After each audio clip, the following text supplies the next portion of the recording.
மக்கள் தேர்தல் அரசியலில் தூக்கி எறிவார்கள். இதுதான் ஊழல், இதுதான் ஊழல். இந்த ஊழல் சாம்ராஜ்யத்தை ஒழிக்கிறதுக்கு ஆதாரம் தேவையில்லை, மக்களே முடிவெடுப்பாங்க. காதுகள் கேட்கக்கூடாது, இந்த அவையில கேட்கக்கூடாத வார்த்தைகளை ஒருவருக்கு ஒருவர் வீசிக்கொள்வதும் மிகுந்த மன வருத்தத்தை எனக்கு ஏற்படுத்தி, பார்க்கின்ற மக்களும் இதை பற்றி என்ன நினைப்பார்கள் என்ற கவலையும் எனக்கு இருக்கிறது.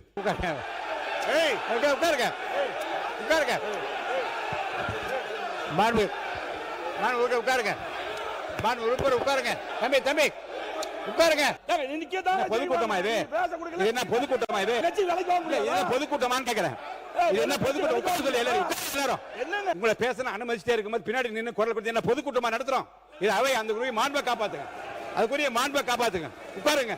விதியை பின்பற்ற ஆரம்பிக்கணுமா? உட்காருங்க எல்லாரும். பரந்தூர் விமான நிலையமா இல்லை விவசாயிகள் கண்ணீரானா? எங்கள் தலைவர் விவசாயிகள் கண்ணீர் பக்கம் தான் நிற்பார். G2 மாப்பிள்ளை என்று நீங்கள் சொல்வீர் என்று சொன்னால் வேறு எந்த லாட்டரி மறுமனுக்காக புது விமான நிலையத்தை நீங்கள் கொண்டு போவீர்கள் என்று நான் கேட்க முடியுமா?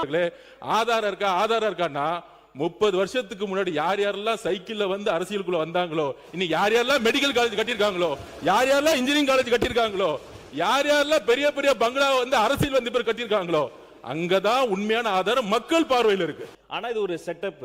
பின்னாடி இருக்கிறவங்க ஏங்கிறது அதுங்கிறது அவன் இவன் அடிக்க வருது. உடனே இவரு ஏன்ச்சு கட்டுப்பாடு எங்களுக்கு சொல்லி தராங்களா? ஒரு திரைப்பட காட்சியில சுனா பணம் இருந்து ஆட்ட திருடரை பத்தி கேட்டா அவரு பதறுவாரு, ஐயோ ஐயோன்ட்டு.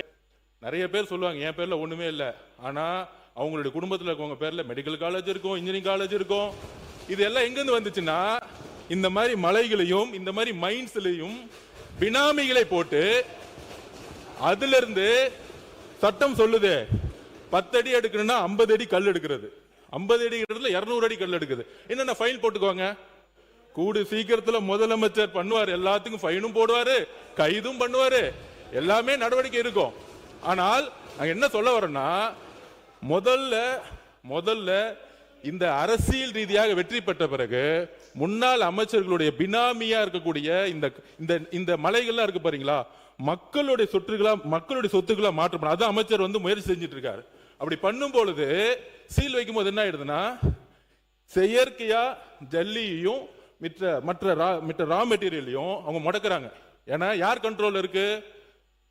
இந்த மலைகளும் இந்த ஜல்லியும் இந்த மணலும் யார் கண்ட்ரோல்னா, இன்னைக்கு பழைய முறையில் யார் யாரெல்லாம் இருந்தாங்களோ அவங்க கண்ட்ரோல் இருக்கு. இவர் சீல் வைக்க போனா உடனே சல்லி கிடைக்காம பார்க்க, அப்ப ரேட் ஏறுது. உடனே இங்கிருந்தே நிறைய பேர் மெம்பர் சொல்றாங்க, நீங்க சீல் வைக்கிறதுனால ஜல்லி ஏறுது, மணல் விலை ஏறுது, கல்லு விலை ஏறுது. அதாவது ஆட்சியில் இவங்க தான் இருப்பாங்களாம், அதுக்கு லைசன்ஸ் கொடுக்கறது இவங்க தானா, மைன்ஸோட லைசன்ஸ் கொடுக்கறது இவங்க தானா, அவங்க குடும்ப உறுப்பினர்களும் தொழில் பண்ணுவாங்களாம். ஆனா ஆதாரம் இருந்தா சொல்லுங்க. மாண்புமிகு அமைச்சர்களே, முதல் இந்த பினாமியை பிடிச்சி உள்ள தூக்கி போடுங்க. அங்க அடிச்சா யாரு குரல் கொடுக்கறாங்களோ, அங்க அடிச்சா யார் எந்திரிச்சு பேசுறாங்களோ அங்கதான் ஆதாரம் இருக்கு. மக்கள் மன்றத்து முன்பு நாங்க ஆதாரம் கொடுத்துட்டா போதும், யாரையும் ஜெயில தள்ள வேணாம். எந்த தேர்தலையும் யாரெல்லாம் பினாமி நிறுவனங்களை உருவாக்கி மைண்ட்ஸை கண்ட்ரோல் பண்ண எந்த தேர்தலையும் அவங்க ஜெயிக்கவே முடியாது. எழுதி வச்சுக்கோங்க. முன்னாள் அமைச்சர் அப்படிதான் மதுரையில் ஒருத்தர் மைண்ட்ஸை கண்ட்ரோல் பண்ணாரு, டெபாசிட் வாங்கல, மதுரையில் ஜெயிச்சுட்டு வந்திருக்காரு. மதுரையில் ஏன் தெரியுமா ஜெயிச்சாங்க? முன்னாள் அமைச்சர் மதுரை இருக்க எல்லா மைண்ட்ஸையும் கண்ட்ரோல் பண்ணாங்க. அதனால தான் அவர் இன்னைக்கு சட்டசபைக்கே வர முடியல. இதுதான் மக்களுடைய தீர்ப்பு. எப்பொழுது மக்களுடைய சொத்தை தன்னுடைய பினாமி நிறுவனங்கள் மூலம், தன்னுடைய குடும்ப நிறுவனங்கள் மூலம் கைப்பற்றாங்களோ, மக்கள் தேர்தல் அரசியல தூக்கி எறிவாங்க. எழுதி வச்சுக்கோங்க. இதுதான் புதிய அரசியல். நாங்க ஒரு மைண்ட்ஸை தொட மாட்டோம், நாங்க மணலை தொட மாட்டோம். எல்லா சொத்துக்களையும் மக்கள்கிட்ட கொண்டு போய் சேர்க்க வேண்டியது அமைச்சரோட பொறுப்புன்னு முதலமைச்சர் சொல்லி இருக்கிறார். அதுக்காக தான் நாங்க பண்ணிட்டு இருக்கோம். அதனால மாண்புமிகு பேரவைத் தலைவர்களே, ஆதாரம் இருக்கான்னா 30 வருஷத்துக்கு முன்னாடி யார் யாரெல்லாம் சைக்கிள்ல வந்து அரசியலுக்குள்ள வந்தாங்களோ, இன்னைக்கு யார் யாரெல்லாம் மெடிக்கல் காலேஜ் கட்டியிருக்காங்களோ, யார் யாரெல்லாம் இன்ஜினியரிங் காலேஜ் கட்டியிருக்காங்களோ, யார் யாரெல்லாம் பெரிய பெரிய பங்களா வந்து அரசியல் வந்து பேர் கட்டியிருக்காங்களோ, அங்கதான் உண்மையான ஆதாரம் மக்கள் பார்வையில் இருக்கு. மக்கள் தேர்தல் அரசியலில் தூக்கி எறிவார்கள். இதுதான் ஊழல். இந்த ஊழல் சாம்ராஜ்யத்தை ஒழிக்கிறதுக்கு ஆதாரம் தேவையில்லை, மக்களே முடிவெடுப்பாங்க. நீங்க ஒண்ணு எழுதி வச்சுக்கோங்க. அண்ணா பிறந்த ஊர்ல காஞ்சிபுரத்துல திமுக ஒரு தொகுதி கூட ஜெயிக்கல. இதுதான் ஆதாரம். மாண்புமிகு பேரவைத் தலைவர் அவர்களே, வேணாம், அவர் என்ன- யாருடைய பெயரும் அவர் குறிப்பிடவில்லை. ஆகவே யாருடைய பெயரும் குறிப்பிடாத நேரத்தில் திராவிட முன்னேற்ற கழகத்தை சார்ந்தவர்கள் எழுந்து நின்று கோஷமிடுவது சரியாக இருக்குமா என்பதுதான். பா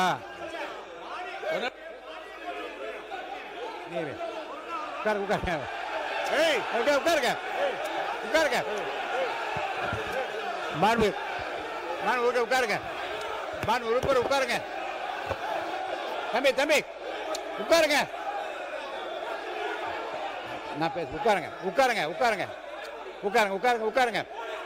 மாண்பு உறுப்பினர் உட்காருங்க நான் பேசுறேன் உட்காருங்க இடத்துல உட்காருங்க நீங்க உட்காருங்க நீங்க எல்லாம் உட்காருங்க முதல்ல நீங்க எல்லாம் உட்காருங்க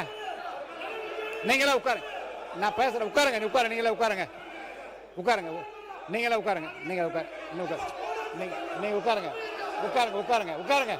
உட்காருங்க நீங்க உட்காருங்க முதல்ல உட்காருங்க யாரா ஒருத்தர் உட்காருங்க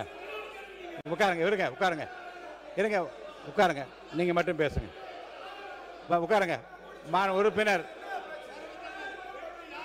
எதிர்க்கட்சி கொறடா ஏவா வேலு அவர்கள் மட்டும் பேச அனுமதிக்கிறேன் அவர்களை மட்டும் பேச அனுமதிக்கிறேன் பேசுங்க உட்காருங்க மாண்பு ஒருத்தர் உட்காருங்க மாண்பு உறுப்பினர் நீங்க மட்டும் உட்காருங்க நீங்களா உட்காரு நீங்க இங்க உட்கார சொல்லுங்க மாண்பு உறுப்பினர் எல்லாம் உட்காருங்க மாண்பு உறுப்பினர் ஏவா வேலூர் நீங்க பாருங்க உட்காருங்க. மாண்புமிகு பேரவைத் தலைவர்களே, நான் திரும்ப சொல்லிக் கொண்டிருக்கிறேன், இந்த அவையை பொறுத்தளவுக்கு பேரவைத் தலைவருடைய கட்டுப்பாட்டில் தான் நாங்கள் எல்லாம் பாதுகாப்பாக இயங்குகிறோம். ஆனால் ஒரு முறையும் ஒரு முறையும் கேளுங்க, பேரவைத் தலைவர் பேச விடுங்க அப்படி உட்காருங்க தம்பி அண்ணா மாண்பு உறுப்பினர்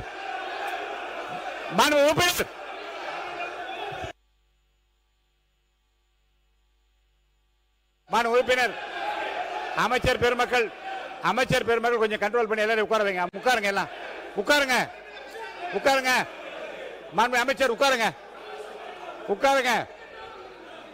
அரசு கொறடா உட்காருங்க அரசு கொறடா உட்காருங்க அரசு கொறடா உட்காருங்க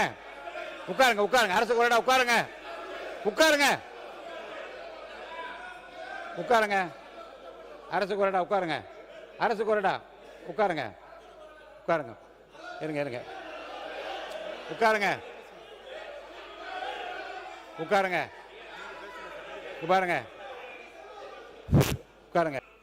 பொதுப்பணித்துறை அமைச்சர் அவர்கள் யார் பேரையும் சொல்லாமல் சொன்னார்கள்.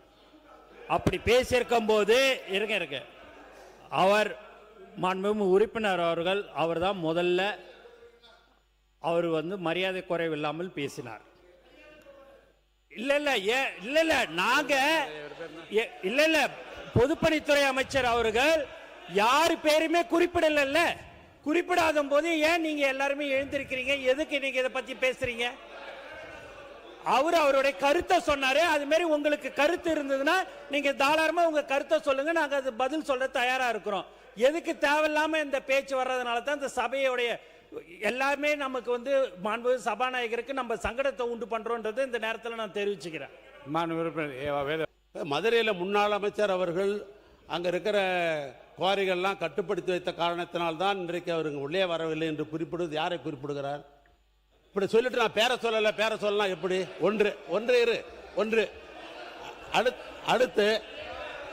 அடுத்து வர இருங்க நீங்க நல்லவர் பேர் வச்சிருக்க, நீங்க யாருக்கு எடுத்துக்கிறீங்க? அடுத்து மாண்புமிகு பேரவைத் தலைவர் பங்களா கட்டி இருக்கிறார்கள், பொறியியல் கல்லூரி வைத்திருக்கிறார்கள், காலேஜ் வைத்திருக்கிறார்கள், குவாரி வைத்திருக்காரு, எப்படி சொல்லலாம்? யார் வச்சிருந்தா சொல்லணுமா இல்லையா? யார் வச்சிருக்கான்னு பட்டி போனோமா இல்லையா? கூட்டம் மாதிரி எப்ப பார்த்தாலும் பொதுக்கூட்டம் பேசுறீங்க. நாங்க பொதுக்கூட்டம் பேசல. பொதுக்கூட்டம் போல நீங்கள் தான் பல்வேறு ஆதாரம் இல்லாத குற்றச்சாட்டு சொல்லுகிற பொழுது பேரவைத் தலைவரிடத்துல ஆதாரத்தை காட்டணும் சொல்றது என்ன தவறு? நாங்க என்ன உள்நோக்கத்தோட பேசுறோம்? சம்பந்தப்பட்ட பேசிக் கொண்டிருக்கிறோம். ஆக பிரச்சனைகள் என்று வருகிற பொழுது அங்க எல்லாரும் எழுந்திருக்கிற போது எங்காலுங்க என்ன மரக்கட்டையா உட்கார்ந்து இருக்க முடியும்?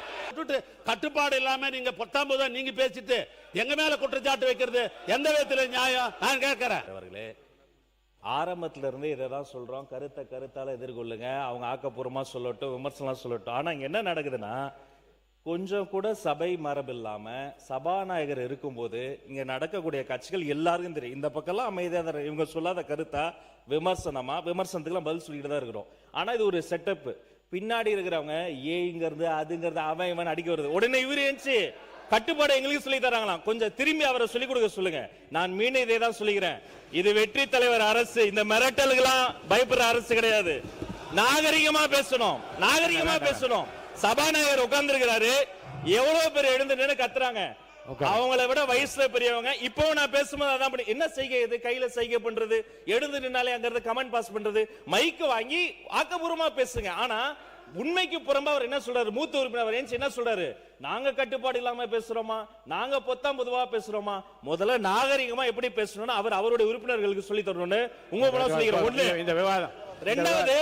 ரெண்டாவது எங்கேயாவது இதுக்கு முன்னாடி சட்டமன்றத்துல இத்தனை இழிவாக வா போ வாடா போடா அவனே எல்லாம் பேசுறது ஏன் அனுமதிக்கிறீங்க? மைக்ல பேசினாதான் பேச்சா? மைக்ல அவ்வளவு கமெண்ட்ஸ் பேசும்போது இது எல்லாம் ரத்தம். வெற்றி தலைவரினுடைய தலைமையில புதிய தலைமுறை அரசியல் வந்துருக்கு. நல்ல பாடங்களை சொல்லி கொடுங்க, எப்படி நல்லா பேசணும்னு சொல்லி கொடுங்க. அதை விட்டுட்டு வம்புக்கு இழுப்பதே அவங்க தான். ஒரு அமைச்சர் பேசுகிறார்னா ஆதாரம் கேக்குறீங்களா? இப்ப நான் பேசும்போது அங்க இருந்து 15 பேர் பேசிக்கிட்டே தான் இருக்கிறீங்க. ஒரு அமைச்சர் பேசும் ஆதாரம் கேக்குறீங்களா? சபாநாயகர் கிட்ட அவர் சப்மிட் பண்ணுவாரு.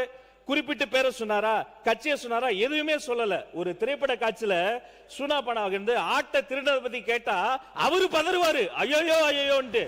அவர் யாரு பேருமே சொல்லல. சட்டத்துறை அமைச்சரோ பொதுப்பணித்துறை அமைச்சரோ மாண்புமிகு நீர்வளத்துறை அமைச்சரோ யாருக்கும் சங்கடம் வரக்கூடாது, ஒரு ஆக்கப்பூர்வமா போன அனுசரிச்சு போனோன்னு ரொம்ப பொறுமையா எல்லாரும் அனுசரிச்சு போறோம். அதே மாதிரி அங்க இருக்க மூத்த உறுப்பினர் பின்னாடி இருக்கவங்களுக்கு சொல்லுங்க, கொஞ்சம் நாகரிகமா பேசணும், இப்படி நடுக்கூடத்துக்கு வந்து பேசக்கூடாது. குறிப்பாக சபாநாயகர், வரலாற்று சிறப்பு மிக்க ஜனநாயகபூர்வமான சபாநாயகர் இருக்கிற பொழுது இப்படி நாகரிக பேசுவது கண்டிப்பாக ஏற்புடையது அல்ல என்பதை உங்கள் மூலமாக தெரிவித்துக் கொள்கிறேன். காதுகள் கேட்கக்கூடாது, இந்த அவையில கேட்கக்கூடாத வார்த்தைகளை ஒருவருக்கொருவர் வார்த்தைகளை வீசிக்கொள்வதும் மிகுந்த மன வருத்தத்தை எனக்கு ஏற்படுத்தி, பார்க்கின்ற மக்களும் இதை பற்றி என்ன நினைப்பார்கள் என்ற கவலையும் எனக்கு இருக்கிறது. ஆக அந்தந்த கட்சியினுடைய தலைமை பொறுப்பை ஏற்றிருக்கின்றவர்கள் கட்சியினுடைய உறுப்பினர்களை எல்லை தாண்டாமல் பார்த்து கொள்ள வேண்டிய மிகப்பெரிய பொறுப்பும் கடமையும் இருக்கிறது.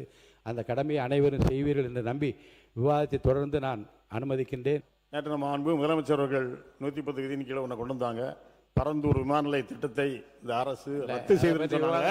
இதை பார்த்து முதலீட்டாளர்கள் தவறுலாம் நினைப்பாங்களா, நினைக்க மாட்டாங்களா? தான் பரந்தூர் விமான நிலையமா இல்லை விவசாயிகள் கண்ணீரானா? எங்கள் தலைவர் விவசாயிகள் கண்ணீர் பக்கம் தான் நிற்பார், இதை உறுதியாக சொல்றோம். மாண்பு முதலமைச்சர் நேற்றே சொல்லியிருக்காரு, கூடிய விரைவில் விமான நிலையத்துக்கான இடம் கூடிய விரைவில் அறிவிக்கப்படும் சொல்லியிருக்கிறாரு. ஆனால் எங்களுடைய தலைவருடைய முதல் பிரச்சாரம் காலடிப்பட்டது விவசாயிகளுடைய கண்ணீருக்காக,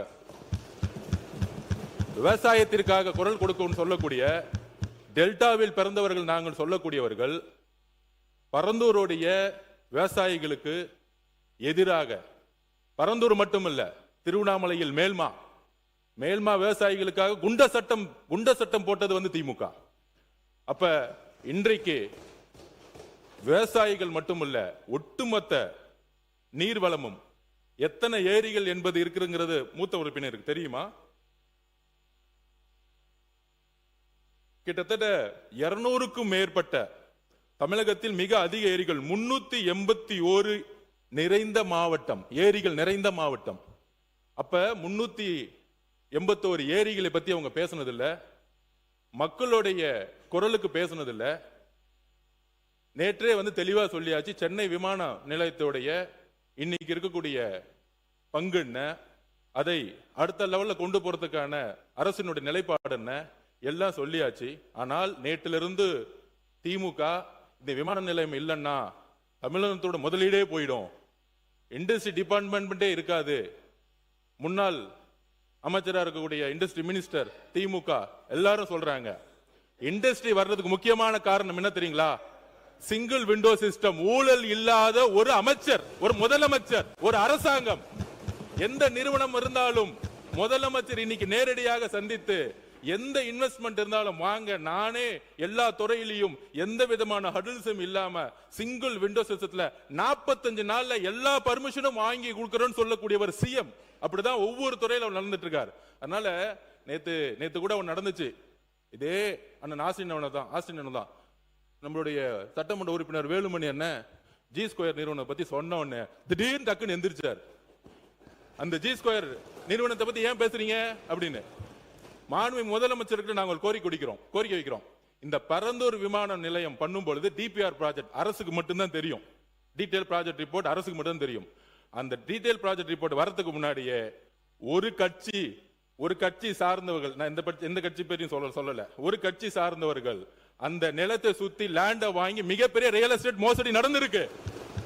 அதை ரிஜிஸ்ட்ரேஷன் டிபார்ட்மெண்ட்ல சொல்லி அந்த ரியல் எஸ்டேட் மோசடி, இந்த பரந்தூர் விமானம் எதுக்காக உருவாக்கப்பட்டதுன்னா இந்த ரியல் எஸ்டேட்டுக்காக தான். அப்ப இதை நாங்கள் பதிவு செய்கிறோம். விவசாயிகளோட கண்ணீருக்காக கிட்டத்தட்ட 2 போகம் அங்க வந்து விவசாய உற்பத்தி பண்ணிட்டு இருக்காங்க. 2 போகம், இத்தனை ஏரி இருக்கு, 381 ஏரிகள் இருக்கு. இதுக்காக விவசாயிகள் பக்கம் நிக்கிறதுக்காக தான் இது கேன்சல் செய்யப்பட்டது. தவிர இதுல எங்களுக்கு எந்த விதமான அரசியல் உள்ளிடுங்கள எழுதி வச்சு கொள்ளுங்கள். 5 வருஷம் கழிச்சு வெள்ளை அறிக்கை நாங்க உரத்துக்கு ரெடி. உங்களோட 10 மடங்கு இங்க வந்து பொருளாதாரம் வந்திருக்கும். ஏனால் ஊழல் இல்லாத ஒரு ஆட்சி எங்களோட முதலமைச்சர் கொடுப்பாரு. இதற்காக எல்லா இண்டஸ்ட்ரியும் வரும். 45 நாள் 60 நாளுக்குள்ள சிங்கிள் விண்டோ சிஸ்டத்தை முதலமைச்சர் உருவாக்கி இருக்காங்கிறத பதிவு பண்றோம்.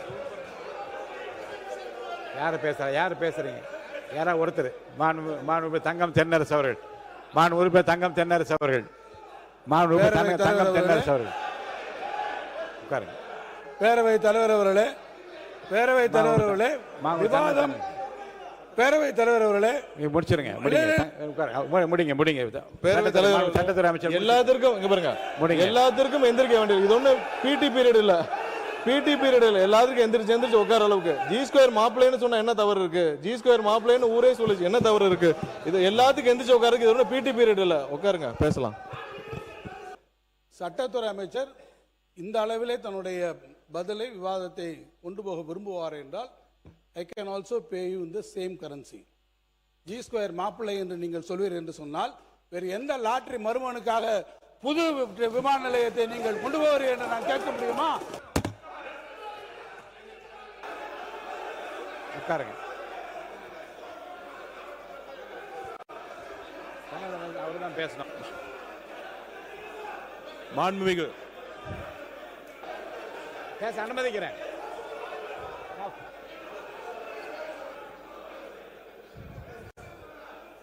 சுருக்கமா சொல்லலாம். மாண்புமிகு பொதுப்பணித்துறை அமைச்சர் சுருக்கமா சொல்லி முடிக்கணும்.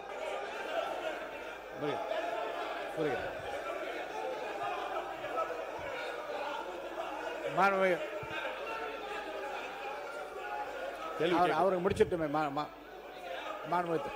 அவர் என்ன? ஆனா தமிழ்நாட்டில் கடந்த காலத்துல காவேரி காய்ந்து போனது எந்த ஆட்சினால?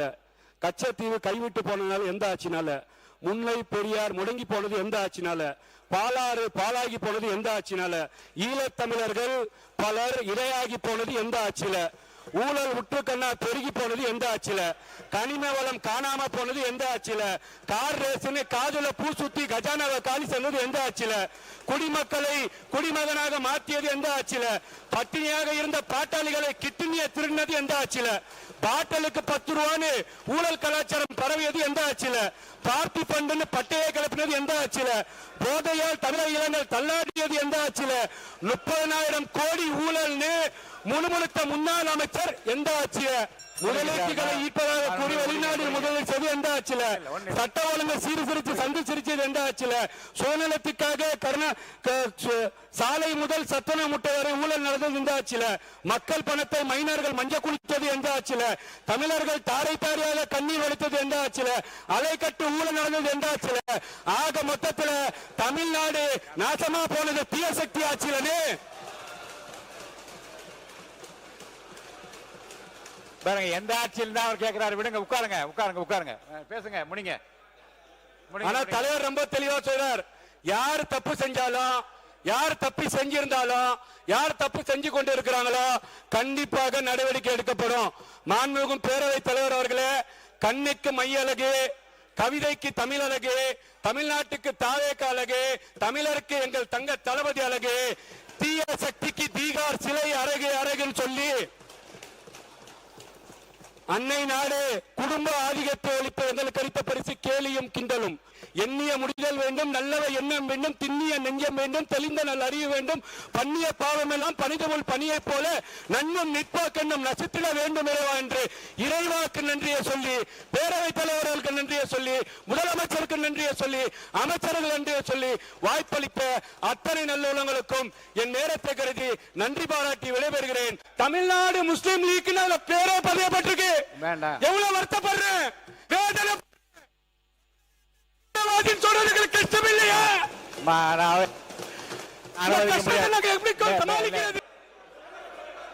உறுப்பினர் உட்காருங்க, தயவுசெய்து உட்காருங்க. எல்லாம் பேரவைத் தலைவர் அவர்களை உட்காருங்க.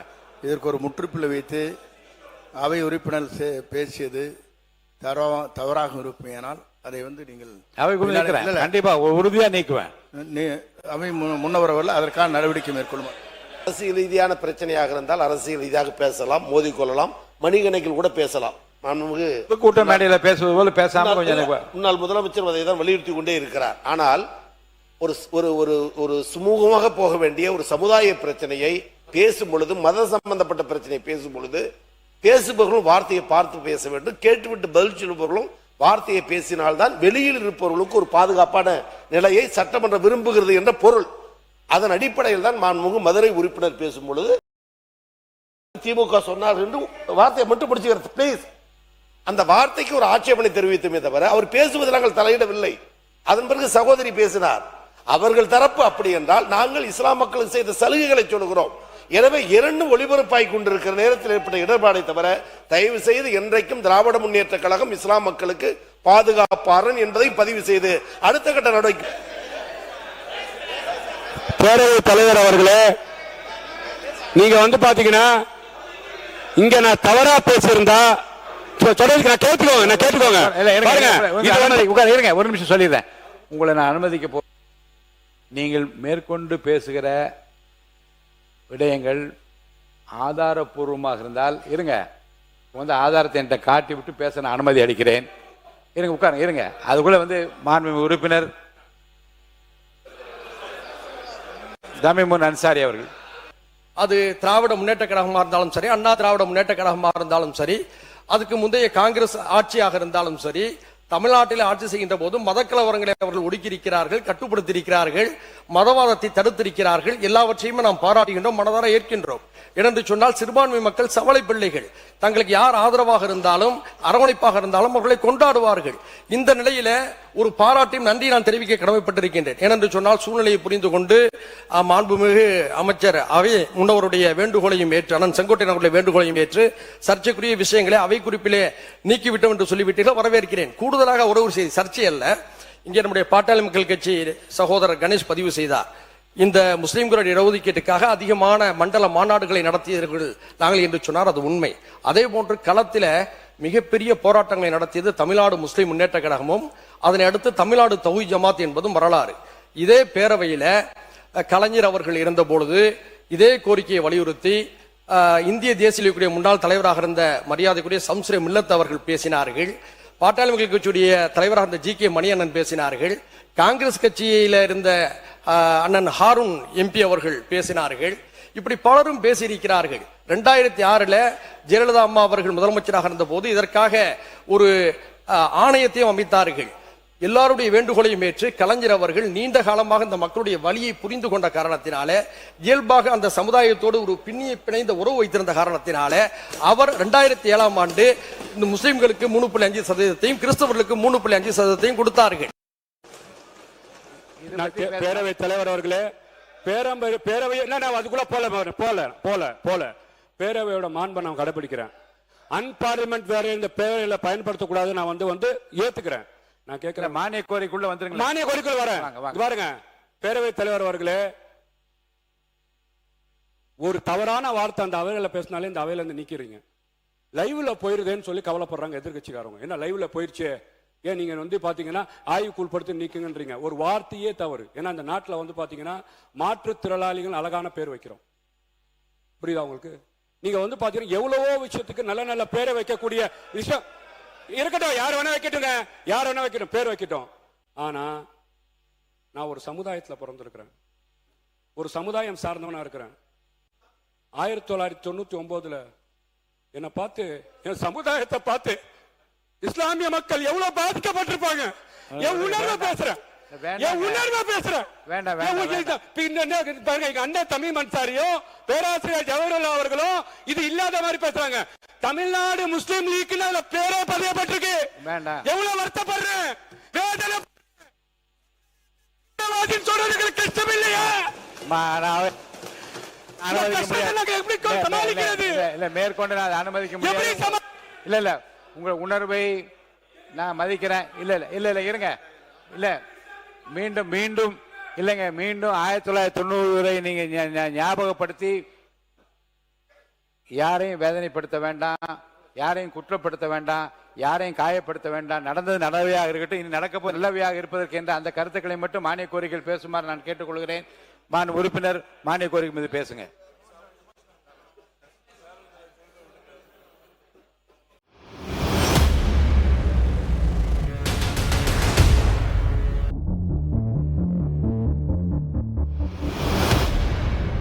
முறைகேடாக எடுத்தவர்களுக்கு என்ன தண்டனை? முறைகேடாக எடுத்தவர்கள் பணத்தை கட்டிவிட்டா அது நியாயமாயிடுமா? இதுதான் என்னுடைய கேள்வி. இந்த அரசாணை என்பது ஒரு முறைகேடாக எடுக்கப்பட்டவர்கள் அடுத்த முறை வேற யாரும் செய்யக்கூடாது. என்ன விட்டீங்கன்னா நான் கூட தான் முறைகேடாக எடுப்பேன், 2 வருஷத்துல நான் என்னோட அபராதத்தை கட்டிட்டா நான் நியாயமானவன் ஆயிடுவேன். இந்த சட்டத்தில் இருக்கக்கூடிய கூறுகள் தான் அந்த அரசாணையை நீங்க பின்பற்ற போறீர்களா இல்ல அந்த அரசாணையை ரத்து செய்ய போறீர்களா என்பதுதான் என்னுடைய கேள்வி. கடந்த ஆட்சியில் இப்படி நடந்திருக்கு என்பதுதான் என்னுடைய கேள்வி. மைன்ஸோ இல்ல மணல் தொழிலோ செய்யவில்லை, யாருமே செய்யவும் போறதில்லை. உறுதியா சொல்றோம், எந்த தொழிலும் செய்ய போறதில்லை. அப்ப இன்க்ளூடிங் பிஎம்கே சொல்லிட்டு இருக்காங்க லிக்கர் எப்படி குறைக்கணும், லிக்கர் எப்படி குறைக்கணும்னு. டாஸ்மார்க்கை பத்தி பேசுவாங்க. ஆனா அந்த டாஸ்மார்க் பின்னாடி நடத்திருக்க நிறுவனங்களுடைய உரிமையாளர் யாரு, பினாமி நிறுவனம் யாருன்னு நீங்க பேசணும். எங்களுக்கு அரசுடைய பிரச்சனைகள் என்னன்னு தெரிஞ்சுக்கணும். பேசுங்க, அப்புறம் பேசுங்க, அப்புறம் பேசுங்க. அந்த நிறுவனத்துடைய உரிமையாளர் யாரு, அவர் எந்த கட்சியில் இருக்கிறாங்க, அந்த எந்த கட்சி பாராளுமன்ற உறுப்பினராக இருக்காங்க, எல்லாருமே பேசணும். அமைச்சருக்கும் சரி அரசுக்கும் சரி என்ன சிக்கல் அப்படின்னா, ஒவ்வொரு மாவட்டத்தில் இருக்கக்கூடிய மக்களுக்கு தெரியும், அது மணல் குவாரியா இருக்கட்டும், அது மலைகளா இருக்கட்டும், அந்த மலைகள்லாம் கண்ட்ரோல் யார் பண்றதுன்னா கேட்டா சொல்லிடுவாங்க எங்க கிட்ட ஆதாரம் இருக்கா. ஏன்னா அவங்க பேர்ல வச்சுக்கிறதே கிடையாது. நான் யார பத்தி பேசலையே, நீங்க பேசுறீங்க. நீங்க பேசுங்க. நாங்க பொருளாதார கொள்கையை பேசிட்டு இருக்கோம். ஏன் G2 அண்ணன் எந்திரிக்கிறாரு, மலை பத்தி பேசினா அண்ணன் எந்திரிக்கிறாரு. ஏன் பதட்டமாவாதீங்க, திமுக பதட்டமாவாதீங்க. அதனாலதான் எந்த கட்சி பேரும் சொல்ல, எனக்கு சட்டசபையோட ஸ்பீச் எப்படி பேசணும்னு ஸ்பீக்கர் அவருக்கு கத்து கொடுத்திருக்கிறாரு. அதனால அதுக்கேத்த மாதிரியே நம்மளும் பேசுவோம். அமைச்சர் அவர்கள் நம்மளும் அந்த வாழைப்பழத்துல ஊசி இறக்குறாங்களா, அதுமே நம்மளும் பேச கத்துக்குவோம். ஓகேவா? 13/8/2026 அன்று தமிழ்நாடு முதலீட்டாளர்கள் மாநாடு நடைபெற்றது. அந்த மாநாட்டில் தொலைக்காட்சி நிருபர்களோ பத்திரிகையாளர்களோ அனுமதிக்கப்படாமல் ரகசியமாக ஒரு சினிமா ஷூட்டிங் போல் நடைபெற்றுள்ளது. முதலீட்டாளர்கள் யார் யார் என்பதை பொதுமக்கள் அறியக்கூடாதா? சினிமா ஷூட்டிங் கிளைமாக்ஸ் என்ன என்று அறிய இந்த சினிமா ஷூட்டிங் ரகசியம் இதெல்லாம் தேவையில்லாத வார்த்தை. நம்ம இதுக்கான விளக்கம் வெளியேவும் சொல்லிட்டோம், உள்ளேயும் சொல்லிட்டோம். மறுபடியும் அதையே ரீஹைட்ரேட் பண்ணி பேசுறதுல எந்த ஒரு பிரயோஜனமே கிடையாது. பொறுப்பு அமைச்சர் நான் தான், தைரியம் தான் என் பேரை சொல்லுங்க. திருவண்ணாமலை பொறுப்பு அமைச்சர் நான் தான். அதனால இது தேவையில்லாத விவாதங்கள். நாங்க சொல்றது என்னன்னா, கேள்வி கேளுங்கள், பழி சொல்லாதீர்கள். நாங்க 100 வருஷம் தான் இருக்கு, எங்க மேல பழி சொல்றதுக்கு என்ன இருக்கு? ஆட்சி செஞ்சவங்க தான் பழி ஏத்துக்கணும், நீங்க தான் பழி ஏத்துக்கணும். நாங்க எந்த தவறும் செய்யல. அதனால கேள்வி கேட்டீங்கன்னா நாங்க பதில் சொல்றோம், அதுதான் ஜனநாயக கடமை. ஆனா அங்க உட்காந்துக்கிட்டு 100 நாள் வந்த ஆட்சியை பார்த்து எல்லா தவறுகளும் நம்ம செஞ்ச மாதிரியே திருப்பியும் நம்ம ஏதோ தவறு செஞ்ச மாதிரியே பேசக்கூடிய பேச்சுகள் தான் நாங்க உடனே எந்திரிச்சு அதுக்கான பதில் சொல்ல வேண்டியதா இருக்கு. அதை சொன்னா உடனே எல்லாரும் எந்திரிச்சு கத்துறாங்க. ஜனநாயகபூர்வமா அதான் முடிஞ்சிச்சு. திரைப்பட தயாரிப்புன்றதால ஒரு ஷூட்டிங்ன்ற வார்த்தையை பயன்படுத்த நானே சொல்றேன், அது எடுத்துருங்க, அதெல்லாம் தேவையில்லை. சினிமா பாருன்றதால எல்லாம் சொல்லக்கூடாது, அதெல்லாம் தப்பு. அமைச்சர்கள் சிறியவராக இருந்தாலும் கூட அந்த துறையை தான் சொல்ல முடியுமா, பேரெல்லாம் சொல்கிற நாகரிகம் இல்லை என்பது நீண்ட நெடுநாட்களாக இருப்பது. அதனால் உங்கள் பேரை அவர் சொல்லாதது அதுதான் காரணம், வேறுமல்ல. நம்முடைய பொதுப்பணித்துறை அமைச்சர் சகோதரர் அவர்கள் எங்களுக்கு உறுதுணையாக இருக்கணும் மொழிய அதற்கு எதிர்ப்பாக இருப்பவர்களோடு நீங்கள் புகைப்படம் எடுத்துக்கொள்வதோ அவருக்கு சப்போர்ட்டாக பேசுவது என்பது எங்களுடைய மாவட்டத்தில் யாரும் அதை விரும்பவில்லை. மாண்புமிகு அமைச்சர் அவர்கள் ஒரு உண்மைக்கு புறம்பான ஒரு விஷயத்தை இந்த அவையில் முன்வைத்துக் கொண்டே இருக்கிறார். தொடர்ந்து கைது செய்யப்பட்டு குண்டார் சட்டத்தில் அடைக்கப்பட்டவர்கள் மட்டுமே 7 ஊரை சேர்ந்தவர்கள். விவசாய சங்கங்கள் என்று பொறுத்தவரை எல்லா இடத்துல எங்க பிரச்சனைகள் இருக்குதோ பாதிப்பு இருக்குதோ போராட தான் செய்வார்கள். அவர் சொல்றது போல அங்க 50 பேர் தான் போராடினாங்க, அங்க இருக்கிற மீது 500 பேர் வேணும் வேணும்னு கேக்குறாங்க. 5000 பேரத்துல முற்றும் பொய்யான விஷயம், உண்மைக்கு மாறான விஷயம். அங்கை பொறுத்தவரை வேண்டுமென்றே போன வாட்டி ஆட்சியில் இருப்பவர்கள் அவர்கள் சொந்த செலவுல கூடாரம் அமைக்கப்பட்டு அந்த 10 கிராமத்தில் இல்லாத வெளியில இருந்தவர்களை ஆதாரம் இருக்கு, வீடியோ ஆதாரம் உட்பட இருக்கு, வாகனத்திலே அழைத்து சிப்காட் வேணும்னு ஒரு போராட்டத்தை நடத்தினாங்க. ஏதோ நாம செஞ்சதுதான் சரி அப்படின்றதுக்கு நியாயப்படுத்த வேண்டியதுக்காக இந்த அவையில் உண்மைக்கு மாறான கருத்துக்களை தொடர்ந்து செய்து கொண்டு இருப்பது என்பது நாங்க களத்துல நின்று போராடியவர்கள். மாவட்டத்தினுடைய அமைச்சர் அவர்கள் அந்த 11 கிராமத்திலையும் கருத்து கேட்பு நடத்தி கிராம சபை நடத்தி அவர்களுக்கு விருப்பம் இருக்கா இல்லையா என்பதை அறிந்து கொள்ளலாம் என்பதை தெரிவித்துக் கொள்கிறேன். திமுக எப்பயுமே ஆளுங்கட்சியா இருக்கும் பொழுது ஒரு நிலைப்பாடு, எதிர்கட்சியா இருக்கும் போது ஒரு நிலைப்பாடு வைப்பாங்க. அது ஒரு உதாரணம் சொல்லிடுறேன். 2020 திமுக பத்தி என்கிட்ட சொல்ல வேணாம். திமுக ஒவ்வொரு பூத்தோட ஸ்ட்ரென்த் எனக்கு தெரியும், திமுக வலு என்னன்னு தெரியும், வீக்னஸ் என்னன்னு எனக்கு தெரியும். 8 வழிச்சாலைக்காக மிகப்பெரிய போராட்டத்தை பண்ணாங்க திமுக. எல்லா போராட்டங்களையும் பின்னால இருந்து நானும் வேலை செஞ்சேங்கிற முறையில் எனக்கும் தெரியும். திமுக மேற்கொண்ட மிகப்பெரிய போராட்டம் நம்ம கணேஷ்குமார் சொன்ன மாதிரி, தோழர் சொன்ன மாதிரி, விவசாயிகள் ஒரு இடத்துல 10 பேர் போனாலே திமுகவுடைய மாவட்ட செயலர் திமுகவுடைய ஒட்டு மொத்தமும் அங்க போய் நிற்பாங்க விவசாயிகளுக்காக. அப்படி 8 வழி சாலைகள் குரல் கொடுக்கும்போது எதிர்கட்சி தலைவராக இருந்த முன்னாள் முதலமைச்சர் திரு மு க ஸ்டாலின் ஒரு மிகப்பெரிய போராட்டத்தை மேற்கொண்டார் வட மாவட்டங்கள்ல, அதிலும் குறிப்பாக சேலம் பக்கத்துல. அருள் அவர்கள் வச்சுதான் 8 வழி சாலைக்கு எதிராக முன்னாள் முதலமைச்சர் திரு மு க ஸ்டாலின் போராட்டத்தை நடத்தினதே. அந்த போராட்டத்தை பிளான் பண்ணது நானும் ஒரு ஆள். அதனாலதான் சொல்றேன், எனக்கு நல்ல நினைவு இருக்கு. அன்றைக்கு இருந்த ஆட்சி அப்படியே கைவிடப்படுற மாதிரி ஸ்டாப் பண்ணாங்க. ஆனா திமுக ஆட்சிக்கு வந்த உடனே எந்த 8 வழி சாலைக்கு எதிராக போராடினார்களோ அதே அமைச்சர் பேட்டி கொடுத்தாரு, நாங்க 8 வழிச்சாலைக்கெல்லாம் போராடவே இல்லை. அவருடைய பேட்டி இன்னைக்கு இருக்கு, நான் நாளைக்கு உங்ககிட்டே ப்ரூஃப் தரேன், உங்களுக்கு ஆதாரம் தானே வேணும். அப்ப எதிர்கட்சியா இருந்தபோது ஒரு நிலைப்பாடு, ஆளுங்கட்சியாக ஆன பிறகு ஒரு நிலைப்பாடு. அதே அருள் அவர்கள் திமுக எதிர்கட்சியா இருக்கும் பொழுது குரல் கொடுத்த அதே அருள் அவர்கள் கிராமப்புறங்களுக்கு நிலத்தை எடுக்கலாம்னு சொல்லும் பொழுது இப்ப கூட நாங்க சொல்லாமே, பரந்தூர்ல திமுக தான் ஜிஓ போட்டாங்க, திமுக தான் நிலம் கைப்படுத்திட்டாங்க, எங்க தலைவர் அழகா ஒண்ணுமே இல்லாம அது நம்ம எதிர்கட்சியா இருக்கும் போது நம்ம ஒரு போராட்டம் நடத்தணும். இன்னைக்குதான் நமக்கு ஏர்போர்ட் வேணுமே, எந்த பிரச்சனையும் இல்லாம இன்னொரு லேண்டை ஏன் பார்க்கணும்? நம்ம அமைச்சர்கிட்ட நம்ம எம்எல்ஏ சொல்லி ஒரு ரகசியமா சொல்லி நீங்களும் கொஞ்சம் லேண்ட் வாங்கிக்குவாங்க, நம்ம ஒரு 10 வருஷத்துல அந்த இடத்துல ஏர்போர்ட் கட்டிடலாம் அப்படி நீங்க முதலமைச்சர் ரியல் எஸ்டேட் தொழிலும் பண்ணிருக்கலாம். ஆனால் சொன்ன வார்த்தைக்காக விவசாயிகளுக்காக திமுக கொண்டு வந்த திட்டத்தை இன்னைக்கு விவசாயிகளுக்காக கேன்சல் பண்ணப்பட்டார்ல, அதுதான் எங்க முதலமைச்சர். இதுதான் விவசாயிகளுக்கு ஒரு பிரச்சனை. தைரியமா ஒரு திட்டத்தை கேன்சல் செய்யக்கூடிய ஒரு முதலமைச்சர், தைரியமா எங்கள் முதலமைச்சர் விவசாயிகளுக்காக நாங்க சொல்ல முடியும். ஆட்சிக்கு 2021 வந்தவொடனே அந்த 8 வழி சாலையை நாங்க கேன்சல் செய்யப்படும் மாண்புமிகு முன்னாள் அமைச்சரோ இல்லை முன்னாள் முதலமைச்சரோ சொல்லவே இல்லையே. 7 பேரை குண்ட சட்டம் போட்டு ஏன் தெரியுமா ரிலீஸ் பண்ணாங்க? கூட்டணி கட்சியில் இருக்கக்கூடிய கம்யூனிஸ்ட் தோழர்கள் மிகப்பெரிய அதிருப்தியை மாண்புமிகு முதலமைச்சரை நேர்ல பார்த்து சொன்னாங்க. சட்டசபையில மிகப்பெரிய குரல் எழுப்பினாங்க. அப்ப பிஎம்கே விசிகே எல்லா கட்சிகளும் சேர்ந்து அன்றைக்கு இருந்த முதலமைச்சரை பார்த்து கடுமையான அதிருப்தியை கொடுத்த பிறகு அந்த குண்டா சட்டத்திலிருந்து வெளியே வந்தாங்க. எந்த ஊழல் இல்லாமல் நேர்மையாக திருவண்ணாமலை மாவட்டத்தில் மக்களுக்கான வளர்ச்சியை நாங்கள் கொடுப்போம். அதெல்லாம் உறுதியா நாங்க சொல்லிக்கிறோம். மேல்மாவுடைய விவசாயிகள் நீங்க யார் கைது செஞ்சீங்களோ அவங்க வீட்டுல உட்கார்ந்து சாப்பிட்டுட்டு அவங்களோட பிரச்சனை கேட்டு வந்திருக்கேன். நிலத்தை கைப்பற்றக்கூடாதுன்னு கலெக்டர்கிட்ட சொல்லிட்டு வந்திருக்கோம். இது முதலமைச்சர் எங்களுக்கு கொடுத்த உத்தரவாதம். முதல் கொள்கை விவசாயிகள் பிரச்சனைகள் தான். இதுதான் எங்களோட முதலமைச்சர் நினைக்கிறது.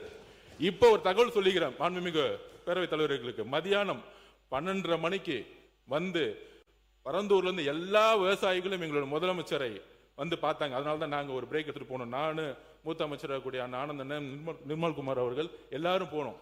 அழுத கண்ணீரோட சொன்னாங்க, எங்களுக்கான சுதந்திரத்தை, எங்களுக்கான வாழ்க்கையை எங்களுடைய முதலமைச்சர் நீங்க கொடுத்திருக்கீங்க. இதை எந்த காலத்திலும் நாங்க மறக்க மாட்டோம்.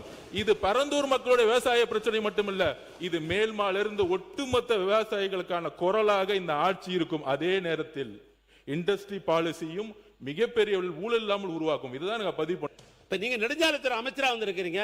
சாலைகள்லாம் போட்டாதான் இந்த பக்கம் விரிவாக்கம் ஏற்படும், சாலைகள் போட்டாதான் பொருளாதார வளர்ச்சி ஏற்படும். அந்த அடிப்படையில் இந்த மன்றத்திலே நாங்கள் பேசியிருக்கிறோம் சாலைக்கு எதிரான ஒண்ணு. நான் நெடுஞ்சாலைத்துறை அமைச்சராக வந்தேன்.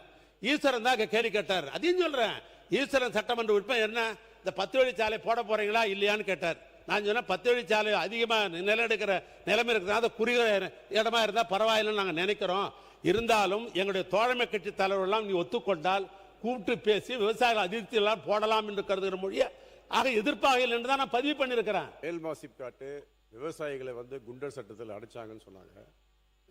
அதில் உண்மையிலேயே பார்த்தீங்கன்னா அதில் ஒரு 10 சென்ட் இடம் இல்லாதவங்க தான் வந்து ரோட்ல விருதுங்கி போராடினாங்க.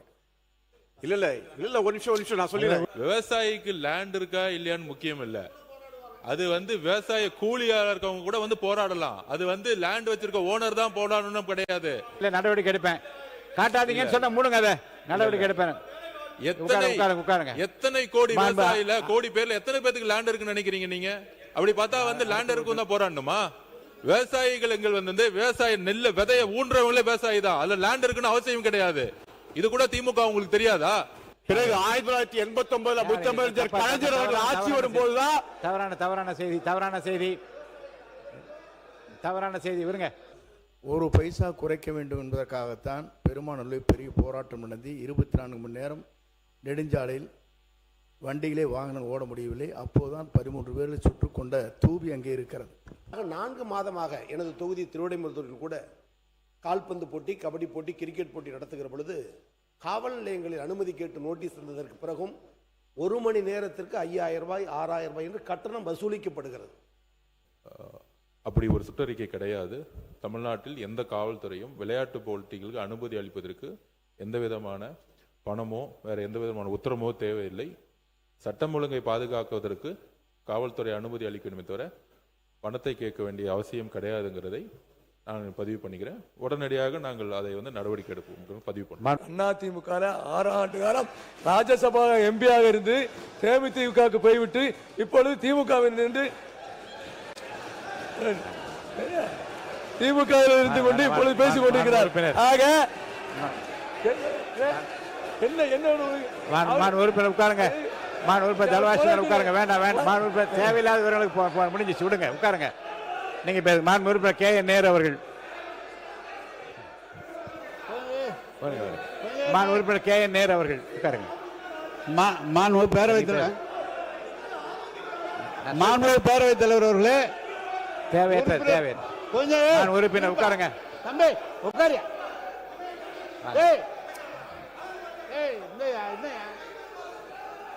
சொல்லிட்டேன். உறுப்பினர் பேசும்போது சம்பந்தப்பட்ட அமைச்சர்களோ அவை முன்னவரோ பேசலாம். இவருக்கு நீங்க தேவையில்லாம் ஒரே கிளாரிபிகேஷன் நினைச்சேன். இல்ல நான் வந்து அந்த கிளாரிபிகேஷன் பாயிண்ட் ஆஃப் ஆர்டர் நினைச்சேன். இது கிளாரிபிகேஷன் இல்ல, பாயிண்ட் ஆஃப் ஆர்டர் இல்ல. போதும், ஏன் கொடுக்குறீங்க? அப்ப எங்களுக்கு கொடுங்க, நாங்களும் பேசிக்குவோம். உறுப்பினர் அது நானே சொல்லிட்டேனே. ஏன்னா இந்த அவையை பொறுத்தளவுக்கு முழு அதிகாரம் படைத்தவர், அதில் உங்களுக்கு மாற்று கருத்து அல்ல.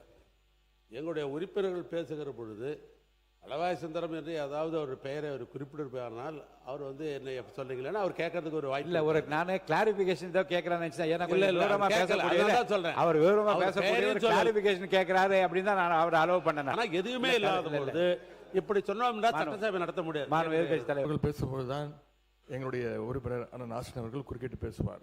ஆனால் இப்போ அவர் பேசும்போது நீங்கள் எல்லாம் குறுக்கிட்டு பேசுவதை நாங்கள் ஏற்றுக்கொள்ள முடியாது. அது தவிர நம்முடைய முன்னாள் அமைச்சர் மூத்த உறுப்பினர் அண்ணன் திரு தலவாய் சுந்தரம் அவர்கள் குறிப்பிடும்போது பல வரலாறுகள்லாம் குறிப்பிட்டு இவர் அங்கே இருக்க அதெல்லாம் நீங்கள் இடமாறு அனுமதிக்கக்கூடாது, இதை நீங்கள் என்கரேஜ் செய்யக்கூடாது. அப்படி அவர் பேச ஆரம்பித்தால் நாங்களும் பேச ஆரம்பிப்போம். ஏன்னா இங்கே இருக்கக்கூடிய பல்வேறு தலைவர்கள், பல்வேறு உறுப்பினர்கள், பல்வேறு இடங்கள்லேருந்து வந்திருக்காங்க.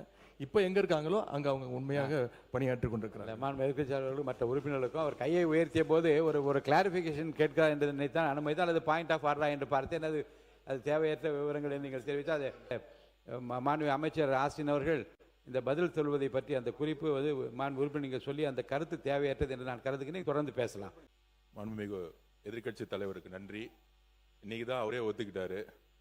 நாங்களாம் பேசும்போது சட்டமன்ற உறுப்பினர் ஆஸ்திரேலியா எப்பயுமே வந்து எந்திரிச்சு வந்து குரல் கொடுப்பாரு அப்படின்னு. இந்த வழி இன்னைக்கு அவருக்கு தெரியுது. நாங்கள் எந்திரிக்கும் போது எப்பயுமே அவர் எந்திரிச்சு எப்பயுமே வந்து எல்லாத்தோடைய பேச்சை நிப்பாட்டுவாரு. இன்னைக்கு அவருக்கே அந்த உணர்வு வருது, நான் பேசும்போது எல்லாரும் குறுக்கிடுறாங்கன்னு. இன்னுமேட்டு எதிர்கட்சி தலைவர் சொன்ன மாதிரி இன்னுமேட்டு அவர் இனிமேட்டு குறுக்கீடுகள் இல்லாமல் எதிர்காலத்தில் இருப்பாருங்கிறது பதிவாகுது. இதைத்தான் நம்ம நேஷனல்கள் சொன்னார்கள். நாங்கள் ஒரு கேள்வி கேட்டால் அது திசை திருப்புற மாதிரி, மடைமாற்ற மாதிரி இந்த அவை நடவடிக்கைகள் எடுத்துகிட்டு போறீங்கன்னு இனிமேல் எங்களுடைய உறுப்பினர் திரு ஆஸ்டின் அவர்கள் அடிக்கடி குறுக்கிடுவார். மானிய கோரிக்கையிலான விவாதத்திற்கான பதிலுரையே இல்லாமல் 1 மணி நேரம் ஏதோ பொதுக்குழுவில் பேசுவது போல பல்வேறு கருத்துக்களை சுவாரஸ்யமாக சொன்னார்கள். நாங்களும் அந்த 1 மணி நேரம் இருந்து கேட்டுகிட்டே தான் இருந்தோம். எல்லாம் முடிச்சுட்டு பதிலுரை சொல்லுவார் பார்த்தா பதிலுரை இல்லை. அதனால் 1-2 மக்களுடைய கருத்துக்களை மட்டும் நாங்கள் எடுத்து வைத்துவிட்டு 6 உறுப்பினர்கள் பதவியேற்ற 1 மாதத்திலே தங்களுடைய பதவியை ராஜினாமா செய்து விட்டார்கள். என்ன காரணம் என்பது இன்று முழுமையாக வெட்ட வெளிச்சமாக யாருக்கும் தெரியவில்லை. ஆனால் அது அவங்களுடைய விருப்பம். ஒரு மிகப்பெரிய மரியாதை இதையெல்லாம் ஒருவர் இழந்துவிட்டு வெற்றி பெற்று பதவியேற்ற ஒரே மாத காலத்திற்குள்ளாக ஒரு கூட்டத்தொடரை கூட கலந்து கொள்ளாமல் உறுப்பினர் பதவியை ராஜினாமா செய்கின்றார் என்று சொன்னால் இதை விட பெரிய ஆதாயம் கிடைத்தால் தான் பண்ணுவாரை தவிர சாதாரணமாக பண்ண மாட்டார். சட்டமன்ற உறுப்பினர் பதிவு செய்தார். 6 எம்எல்ஏ தொகுதி வந்து வேக்கண்டா இருக்கு. அந்த மக்களுடைய குரலை வந்து கேட்பதற்கு யாரும் இல்லைன்னுங்கிற ஒரு பதிவு பண்ணாரு. மாண்புமிகு முதலமைச்சர் அமைச்சர்களை ஒவ்வொரு மாவட்டத்திற்கும் ஒரு ஜியோ போட்டு ஆல்ரெடி அப்பாயின்மெண்ட் பண்ணியிருக்காரு. ஒவ்வொரு மாவட்ட அமைச்சருடைய பொறுப்பு அந்தந்த மாவட்டத்தில் கூடிய அனைத்து சட்டமன்ற உறுப்பினர் தொகுதியை வந்து எல்லா பிரச்சனையிலும் கேட்டு உடனடியாக நடவடிக்கை எடுக்கிறது தான் மாண்புமிகு முதலமைச்சர் ஆல்ரெடி அப்பாயின்மெண்ட் பண்ணியிருக்கிறார்.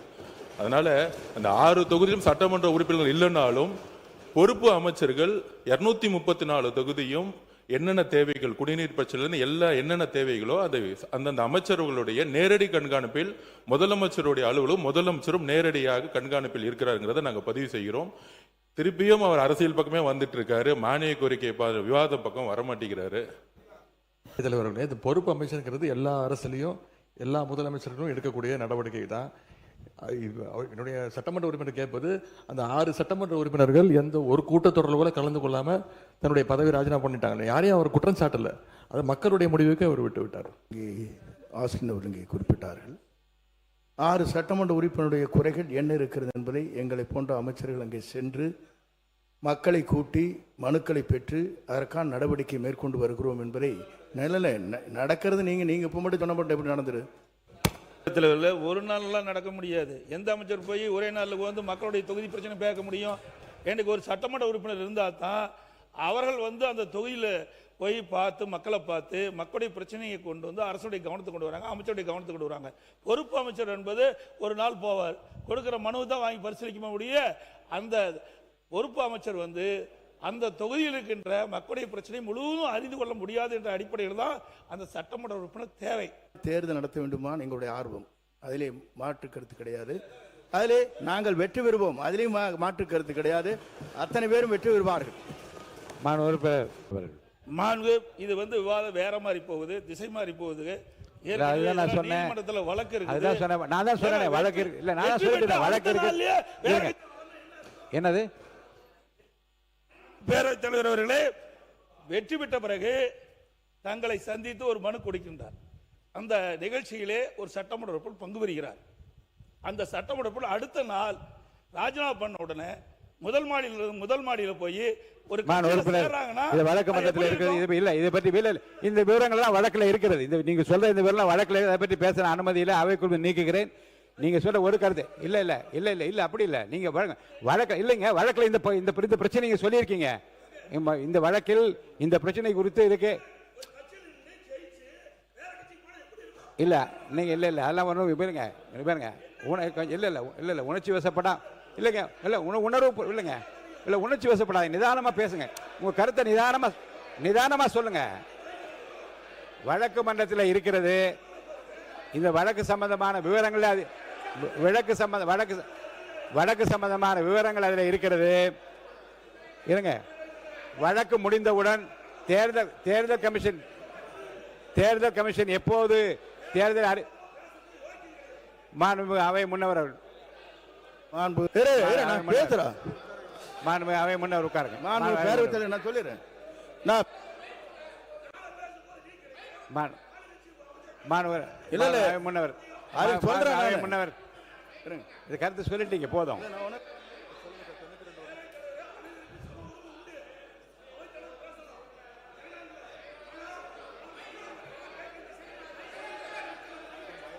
உட்காருங்க, நான் சொல்லுறேன். உட்காருங்க.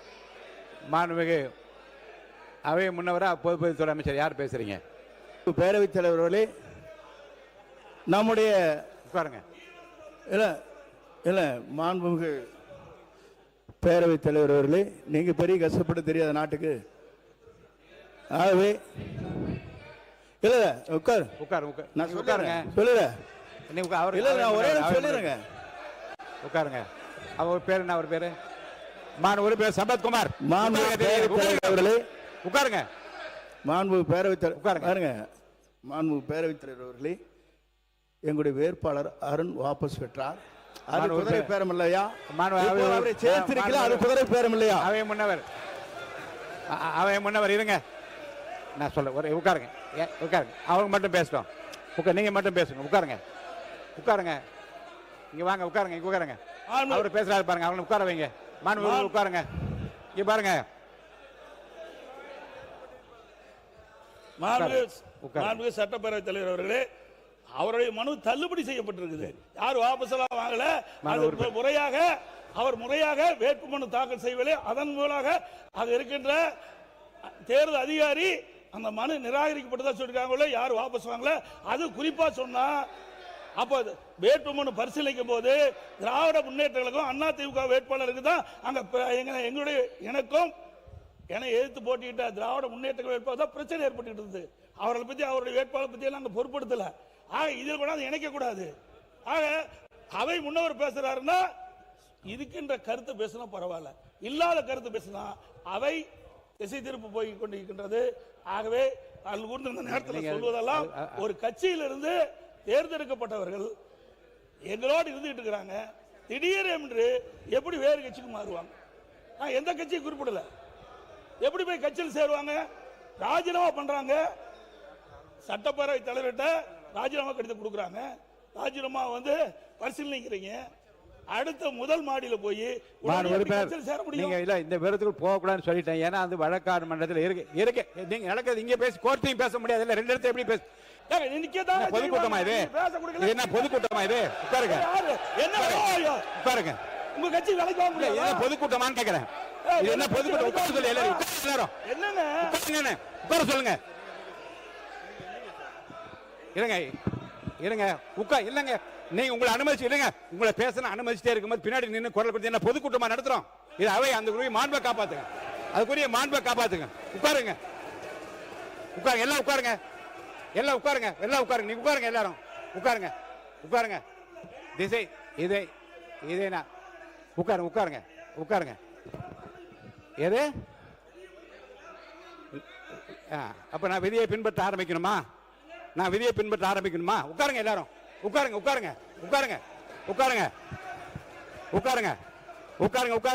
பாருங்க, மாண்புமிகு உறுப்பினர் முன்னாள் முதலமைச்சர் எடப்பாடி பழனிசாமி அவர்களுக்கு நான் சொல்றேன், இது மாதிரி ஆகுமா ஆகாத என்பதை மக்கள் தீர்மானிப்பார்கள். ஏற்கனவே தீர்மானித்து விட்டார்கள். இருங்க, உட்காருங்க. நான் முதல் நாள் இருந்து உங்களுக்கு சொல்றேன், உணர்ச்சி வசப்படாமல் பேசுங்கள். உணர்ச்சி வசப்படாமல் பேசுங்கள். 3 முறை உங்களுக்கு நான் சொல்லிட்டேன். ஆனால் நம்முடைய தமிழ்நாட்டில் நம்முடைய அமைச்சர்கள் கேட்டது போல அந்த 3 மாத காலத்தில் ஜூலை 31 வரை நீங்க பார்ப்பீங்கன்னு சொன்னா தமிழ்நாட்டில் முந்தைய காலாண்டை விட 74.48% சரிந்துள்ளது. 200-300% மற்ற 3 மாநிலங்கள் உயர்ந்திருக்கு. தமிழ்நாட்டிலே சரிந்திருக்கிறத யாரும் மறக்க முடியாது. உங்களுடைய குடியிருப்புகளே எங்களுடைய மிகு பேரவைத் தலைவர் அவர்களே, அவர் குற்றச்சாட்டு வந்து பயங்கரமா வைக்கிறாரு. அதுக்கு ப்ராஜெக்ட்ஸ் டுடேன்னு ஒரு பத்திரிகை, அது வந்து ஒரு நீங்க காசு கொடுத்தா எதுனாலும் எழுதிப்பாங்க, அது வந்து ஒரு பிரைவேட் பத்திரிகை. அந்த பத்திரிகையில எழுதப்பட்ட ஒரு தவறான செய்தியை இங்க எடுத்துட்டு வந்து படிச்சு நம்மளுடைய தமிழ்நாடு எங்கேயோ போய்கிட்டு இருக்குன்னு தப்பான ஒரு நோக்கத்தை நீங்க வந்து சொல்லக்கூடாது. அதுவும் இல்லாம வந்த ஒரே 3 மாசத்துல 1 லட்சம் கோடி அப்படின்றது இன்னைக்கு வரை எந்த அரசாங்கமும் பண்ணல, நாங்க பண்ணியிருக்கோம். 1 லட்சம் இளைஞர்களுக்கும் இதனால் வேலை கிடைக்க போகுது. இன்னொன்னு ஒண்ணு சொல்லிக்கிற பேரவைத் தலைவர் அவர்களே, இங்க வந்து அரசியல் பார்க்காம தொழில்துறைன்றது ஒரு சென்சிட்டிவான டாபிக். அதாவது இன்வெஸ்டர்ஸ் எல்லாரும் உட்காந்து பார்த்துட்டு இருக்காங்க. இதுல அரசியல் அப்படின்றத என்னைக்குமே திணிக்கவே கூடாது. இங்க இருக்க 234 உறுப்பினர்களும் 1.5 ட்ரில்லியனை வந்து ரீச் பண்றதுக்கு எல்லாரும் ஹெல்ப்ஃபுல்லா இருந்து எல்லாரும் இதை அச்சீவ் பண்ணணும். இதை வந்து அந்த அரசாங்கம் செய்தது இந்த அரசாங்கம் செய்ததுன்னு அரசியல் பண்ணாம இளைஞர்களை மட்டுமே நோக்கமா நீங்க வச்சிருந்தீங்கன்னா இதை பத்தி நீங்க பேச மாட்டீங்க. அல்லது அதிகாரப்பூர்வமாக எந்த அமைப்பு வெளியிட்டதுன்னு சொல்லாமல் நீங்கள் கொடுக்க தப்புன்னு சொல்கிறாங்க. தப்பு இல்லையே, ஏன்னா ஒவ்வொரு மாண்புமிகு பேரவைத் தலைவர்களே, எங்களுக்கு கிடைக்கிற குறிப்பை வைத்துக்கொண்டு தான் நான் ஒரு ஒப்பீடு சொல்ல முடியும். ஒரு குறிப்பிட்ட புள்ளி விவரத்தை கொடுத்திருக்கிறது என்பதற்காக இவர்கள் காசு வாங்கி கொண்டார்கள் என்று ஒரு பத்திரிகை பற்றி குறிப்பிடுவது என்பது ஒட்டுமொத்தமாக பத்திரிகையை வந்து எல்லா பத்திரிகைகளும் அது குறிப்பிடுவதாக அமைந்துவிடும். எனவே அது போன்ற ஒரு நிலைப்பாட்டையோ அது போன்ற ஒரு செய்தியோ மாண்புமிகு அமைச்சர் அவர்கள் அவையில் சொல்வது அழகல்ல என்பதை நான் தெரிவித்தோம். அமைச்சர் அவர்கள் சொன்னது வந்து ஒரு சில பத்திரிகைகள் நம்பகத்தன்மையில் நிறைய பத்திரிகைகள் இருக்கு. அதில் ஒரு சில பேர் வந்து அவர்களுக்கு தேவையான செய்திகள் அதெல்லாம் நம்பகத்தன்மை இல்லாத நிறைய வந்து பிசினஸ் ரிவ்யூஸ் எழுதுறவங்க நிறைய அந்த மாதிரி எழுதுவார்கள். அதை எடுத்துக்கொண்டு இது மாதிரியான ஒரு சபையில் பேசும் பொழுது முதலீட்டாளர்கள் அனைவரும் பார்த்து கொண்டிருக்கிறார்கள். அவர்களுக்கு ஒரு எண்ணம் வந்து தவறான எண்ணம் உருவாகும். அதன் மூலமாக மாநிலத்திற்கு கெட்ட பேர் என்ற ஒரு இதெல்லாம் சொன்னார். ஆதாரப்பூர்வமாக இப்ப தேசிய அளவில் கொடுக்கப்படும் ஒரு கணக்கீடும் அந்த மாதிரி கொடுத்தா பரவாயில்ல. ஏன்னா பத்திரிகைகள் நிறைய இருக்கு. இப்ப தினத்தந்தி கூட தான் நல்ல பத்திரிகை நல்ல இருக்கு. அவங்க கூட கடந்த வாரம் ஒரு செய்தி போட்டிருந்தாங்க. லஞ்சம் ஊழலுக்கு எதிராக முதல்வர் விஜய் அவர்கள் சாட்டையை சுழட்டி இருக்கிறான்னு போட்டிருக்காங்க. அது போன்ற விஷயங்கள் கண்டிப்பாக நாம் நம்புறோம். ஏன்னா ஆக்கப்பூர்வமாக நம்பகத்தன்மை உள்ள பத்திரிகைகள் நிறைய இருக்கு. அதையெல்லாம் நம்ம கண்டிப்பா எடுத்துக்கிறோம். நம்பகத்தன்மை இல்லாத பத்திரிகைகள் பற்றி தான் அவங்க சொல்றாங்க. அது எந்த பத்திரிகை, அதை பத்தி நம்ம இந்த மாதிரியான ஒரு நேரத்தில் பேச வேண்டாம். முடிந்த ஒப்பந்தங்கள் போட்டதெல்லாம் நடைமுறைக்கு வருது என்பது சாத்தியமில்லை. ஆனால் அனைத்து இந்திய அண்ணா திராவிட முன்னேற்ற கழக ஆட்சியில் அம்மா இருக்கும்போது சரி, அம்மா மறைக்க பிறகும் சரி, அம்மாவுடைய அரசும் தொழில் முதலீட்டை ஈர்க்கப்பட்டு தொழிற்சாலையில் அதிகமாக துவங்கப்பட்டு இளைஞர்களுக்கு வாய்ப்பாக கொடுக்கப்பட்டது. பொருளாதார முன்னேற்றம் ஏற்படுவதற்கு அனைத்து இந்திய அண்ணா திராவிட முன்னேற்ற கழக அரசு அடித்தளமாக அமைந்தது என்பதை அவையினுடைய கவனத்துக் கொண்டார். ஒன்று மட்டும் அவங்க கூகுள் சர்ச் நார்மலாக பண்ணியிருந்தாலே தெரிஞ்சிருக்கும். நாங்கள் வந்த உடனே எல்என்டி 18,600 கோடியில் 8,200 வேலை வாய்ப்புகள் தரோன்னு சொல்லி போட்டிருந்தோம். ஆனால் அதில் அவர் சொன்னது பார்த்தீங்கன்னா 7,000 கோடின்னு தான் மென்ஷன் பண்ணியிருக்காங்க. நார்மலாக நீங்கள் ஒரு கூகுள் சர்ச் பண்ணியிருந்தாலே அந்த நம்பரே தப்புன்றது உங்களுக்கு தெரிஞ்சிருக்கும். இப்படிப்பட்ட ஒரு தவறான ஒரு செய்தியை எடுத்துட்டு வந்து இங்கே சொல்லக்கூடாதுன்றது தான் நான் இங்கே சொல்லிக்கிறேன். வெளியில் எத்தனையோ செய்திகள் வரலாம். அப்படி வருகிற செய்திகளை எல்லாம் இங்கே பதிவு செய்வதற்கு இது ஒன்றும் பதிவுத்துறை அலுவலகம் அல்ல. பத்திரிகை செய்தி வைத்துக்கொண்டு அதை உறுதிப்படுத்தி பேசக்கூடாது என்பது வேறு. நாங்கள் அதை சொல்லலை. பத்திரிகை வந்து காசு வாங்கி கொண்டு எழுதுகிறார்கள் என்பதுதான் குற்றச்சாட்டு. அப்படி பேசக்கூடாது. ஏன்னா ஜனநாயகத்தில் 4வது தூண் என்ற பத்திரிகை என்று நாமே இந்த சட்டமன்றத்திலே பல நேரம் பாராட்டி பேசியிருக்கிறோம். அப்படி இருக்கிற பொழுது பத்திரிகை காசு வாங்கி கொண்டு எழுதுகிறது, அப்படி நம்முடைய மின்துறை அமைச்சர் குறிப்பிட்டதை போல அவர் என்ன சொன்னார் கேட்டீங்கன்னா, சில பத்திரிகைனார் அது எந்த பத்திரிகை பேர் சொல்லிட்டு போட வேண்டியதான ஒழிய 10ஆம் பத்திரிகை சொல்வது தவறு இல்லை. அந்த பத்திரிகை செய்திகளை பற்றி அவர் சொன்னது வந்து எல்லா ஒட்டுமொத்த பத்திரிகையும் தொழில்துறை அமைச்சர் வெறுப்பதாகவோ அவர்களை பற்றி வெறுப்புணர்வு ஏற்படுத்த எடுத்துக்கொள்ளக்கூடாது. அப்படிப்பட்ட எண்ணத்தை அவர் வெளியிடவில்லை என்று நான் கருதுகின்றேன். பத்திரிகை துறையை பற்றி இந்த மன்றத்தில் இருக்கிற மாமன்றத்தில் இருக்கிற அத்தனை உறுப்பு மிகப்பெரிய மரியாதை உண்டு. குறிப்பாக தொழில்துறை அமைச்சருக்கும் இந்த அமைச்சர் பெருமக்களும் இருக்கு என்று நான் கருதுகிறேன். வெளியிருந்த பல செய்திகளிலிருந்து பல பத்திரிகைகளை பாராட்டுவதிலிருந்து அதை என்னால் உணர முடிகின்றது. ஒரு சில பத்திரிகைகள் என்று அவர் குறிப்பிட்டு பேசியிருந்தால் உள்ள உணர்வோடு தவறான செய்திகளையும் உண்மைக்கு புறம்பான செய்திகளையும் வெளியிடுகின்ற பத்திரிகைகளுக்குத்தான் அந்த குற்ற உணர்வு இருக்க வேண்டும் என்று மற்றவர்களுக்கு அதை எடுக்க வேண்டிய அவசியம் இல்லை. மாண்புமிகு தொழில்துறை அமைச்சர் அவர்கள். மாண்புமிகு பேரவைத் தலைவர் அவர்களே, நான் எல்லா பத்திரிகையும் நான் சொல்லவே இல்லை. ப்ராஜெக்ட்ஸ் டுடேன்றது ஒரு பிரைவேட் வெப்சைட். அது கூட ஒரு பத்திரிகைன்னு கூட நம்ம சொல்ல முடியாது. அது ஒரு வெப்சைட், ஒரு பிரைவேட் வெப்சைட். இனி அதே பத்திரிகையாளர்கள் தான் தினத்தந்தியில் நம்மளை பற்றி நம்மளுடைய தொழில்துறையை பற்றி அவ்வளோ அழகாக எழுதியிருந்தாங்க. அதையெல்லாம் எடுத்து கொண்டு வந்து இங்கே பேசி பெருமைப்பட்டிருந்தால், தமிழ்நாடு முன்னேறுதுன்னு பேசியிருந்தால் ரொம்ப நல்லா இருந்திருக்கும். ஒரு வருஷம் எந்த பத்திரிகையும் பெயரையோ இந்த பத்திரிகையில் வந்திருக்கூட நான் சொல்லலை. சாதாரணமாக உறுப்பினர்கள் அண்ணன் சொன்ன மாதிரி நாங்கள் எதாவது எங்களுக்கு தகவல் கிடைச்சா அதை அமைச்சர்கிட்ட தான் கேட்க முடியும், அவங்ககிட்ட தான் அரசாங்கம் இருக்குது. நான் சொன்ன ஒப்பீடு பற்றி அவங்க வந்து ஆய்வு பண்ணி அவங்களுக்கு பதில் உரை சாயங்காலம் இருக்குது. அதில் நீங்கள் சொன்னது தவறு, அது சொல்லுறதுக்கு அவங்களுக்கு உரிமை இருக்குது. நான் அது குற்றச்சாட்டே சொல்லலை, எந்த குற்றச்சாட்டும் சொல்ல எதுவும் சொல்லவில்லை. தலைவர் அவர்களே, நான் இப்போதான் சொல்லி முடித்தேன். அதாவது அவர் மூத்த உறுப்பினர் கூட, முதலீட்டாளர்கள் எல்லாரும் இதை வந்து பார்த்துட்டு இருக்காங்க. ஒரு புக்கை காமிச்சு ஒன்றுமே இல்லை, இதெல்லாம் என்ன வார்த்தைகள்? இளைஞர்களுக்கு ஒரு வேலை வாய்ப்பை நம்ம கொண்டு வர போகிறோம். அதுக்கு இப்படி நாங்கள் அதை செய்தோம் இதை செய்தோம்ன்றதை விட்டுட்டு, இளைஞர்கள் தான் உங்களுடைய நோக்கம் என்றால் இந்த மாதிரியான தப்பான ஒரு பதிவை நீங்கள் பதிவு செய்யக்கூடாது. அது தவறான செயல். நாங்கள் வந்து ஆலோசனை சொல்லலாம், அறிவுரை சொல்லலாம், கருத்துக்களை சொல்லலாம், ஆனால் அவங்களை வாழ்த்த முடியாது. என்ன இருக்கோ அதுதான் நாங்கள் சொல்ல முடியும். தான் எதிர்கட்சியோட கடமை. இருந்தாலும் இது போன்ற அரசியல் விவாதங்களிலே அவர் பங்கு கொள்வதை இந்த சட்டப்படி தடுக்க வேண்டும், அல்லது அது தொடர வேண்டும் என்று நீங்கள் விரும்பினால் அவரை இந்த பதவியிலிருந்து நீக்க வேண்டும் என்று உங்கள் மூலமாக இந்த அரசியல் நான் கேட்டுக்கொள்ள கடமை. சட்டத்துறை அமைச்சர் அவர்களே, அவரவர் தொலைக்காட்சி விவாதங்கள் பங்கெடுப்பது அவருடைய தனிப்பட்ட விருப்பம். அதில் ஏதாவது சட்டப்பூர்வமாக ஏதாவது தவறு இருந்தால் அது குறித்து விவாதிக்கலாம். ஏற்கனவே திண்டுக்கல் லியோனி அவர்களே அவர் வந்து பாடநூல் கழகத்தை நியமித்தார். அவருடைய தினம் வேலையை வந்து பார்த்தீங்கன்னா எதிர்கட்சியினர் அப்போ வந்து எதிர்கட்சியினர் விமர்சிப்பது மட்டும்தான். அதனால ஏதாவது ஒரு தவறு இருந்தால் அது குறித்து அவர்கள் புகார் தெரிவிக்கலாமா தவிர்த்து யாருமே வந்து அதுல இந்த ஸ்டாச்சுவோட இதுக்கு முன்னாடி பலர், இதுக்கு முன்னாடி அண்ணன் பீட்டர் அல்போன்ஸ் அவர்கள் இருந்தாரு, அதுக்கு முன்னாடி பலர் இந்த பொறுப்புல இருந்திருக்காங்க. அவங்க தனிப்பட்ட விவாதத்துல பொது மேடைகள்ல பேசக்கூடாதுன்னு ஒண்ணும் இல்ல, ஏதாவது தவறு இருந்தால் அது குறித்து. ஆனால் ஆளுங்கட்சி என்ன சொல்லுது? ஏதாவது தேவையில்லையா சில பிரச்சனைகளை சுற்றி வளைச்சு கொண்டு வந்து கடைசியில் எதிர்கேள்வியை போடுறாங்க எதிர்கட்சிட்ட. அந்த எதிர்கேள்வியை போடுகின்ற பொழுது சில வார்த்தைகளை எதிர்கட்சியில் உள்பவர்களுடைய உறுப்பினர்களை அவருடைய உணர்வுகளை தூண்டக்கூடிய வகையிலே, ப்ரொவோக் பண்ணக்கூடிய வகையிலே சில வார்த்தைகளை போடுகின்ற காரணத்தால் உங்களை அவர்கள் தர்ம சங்கடத்திற்குள்ளாக்குகிறார்கள் என்பதுதான் என்னுடைய பதில். மாண்பு உறுப்பினர்கள் மானிய கோரிக்கை பேச வேண்டிய நேரத்தில் எதிர்க்கட்சியும் ஆளுங்கட்சியை பற்றி விவாதித்துக் கொண்டிருக்கிறார். அதை தவிர்த்து நீங்கள் மானிய கோரிக்கையில் உரையாற்றினால் நன்றாக இருக்கு. எங்களுக்கு தெரியும் பதில் சொல்றதுக்கு, அது வேண்டாம், நாங்கள் பார்க்குறோம். நிலம் தேவைப்படுவதாக கருதி சுமார் 90% நிலம் வந்து கையகப்படுத்தப்பட்டதாகவும் 90% நிலத்திற்கு நிலத்தினுடைய உரிமையாளருக்கு இழப்பீட்டு தொகை கொடுத்துட்டாங்க. இப்போ அந்த எடுக்கப்பட்ட நிலத்தை என்ன செய்ய போறீங்க? இல்லை விவசாயிட்டே கொடுத்துறீங்களா? இழப்பீட்டு தொகை கொடுத்தாச்சு, அதை மறுபடியும் திரும்பி பெற முடியாது நில உரிமையாளர்கிட்ட. அதற்கு அரசுடைய விளக்கம் தேவை. மாண்புமிகு சட்டத்துறை அமைச்சர். பட்டா நிலங்கள் வந்து 3774 ஏக்கர் பட்டா நிலங்கள்.